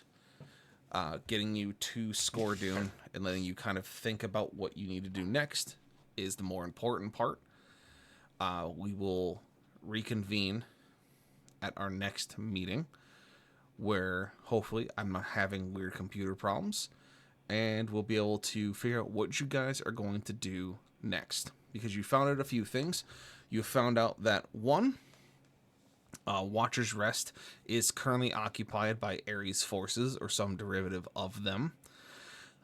Adriel Cove got hit with some kind of meteorite and has what sounds by reports another shimmering dome on it, but it could be anything, as there hasn't been reports of weird monsters coming out of the town. And, Shiva's still on the loose in the Cradle of Life. So, a lot of things to kind of sit and sort through as you go. So, yeah. But yeah, with that, I got nothing else for you guys. I appreciate you all being here. I appreciate those who have stopped in to lurk. I know this is a bit shorter. I apologize.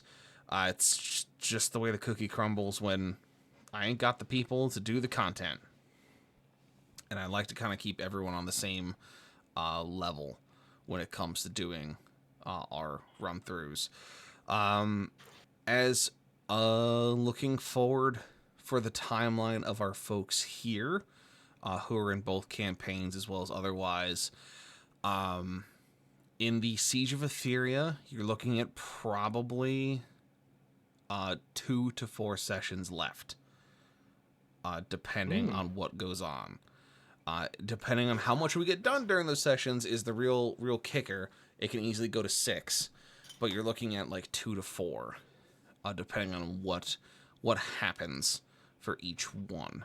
It's gonna be a kind of pin the throttle situation as you guys are getting closer to the end goal. For this one, we got a bit to go. My plan is that once Siege of Etheria comes to a close, we're going to be doing this one alternating, so kind of keeping the same schedule we're doing, but it's going to be, instead of every Friday, it's going to be every other Friday. So same schedule as we're currently doing, just there's going to be me doing like regular streaming stuff in between.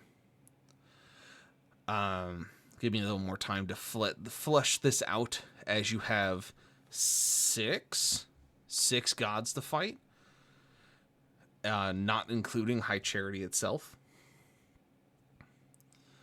So, yeah, a lot of fun for that, a lot of thinking, a lot of planning, and so this one will probably go for the rest of the year, I would assume, with the amount of content we have.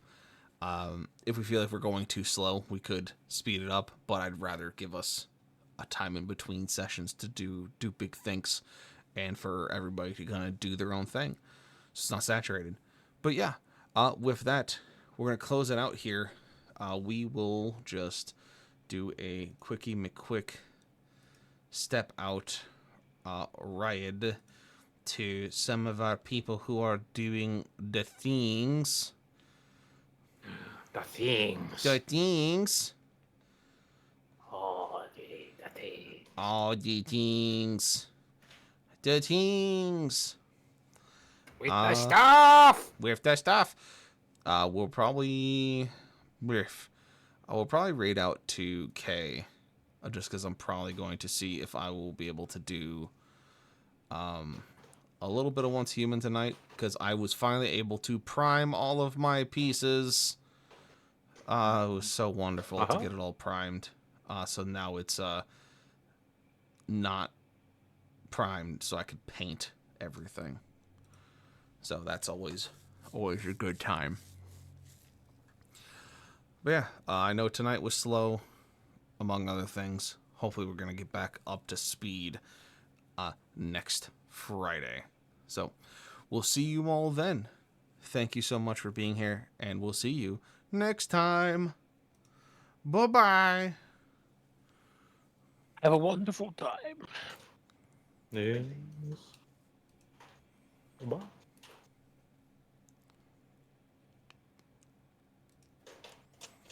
No, it doesn't help that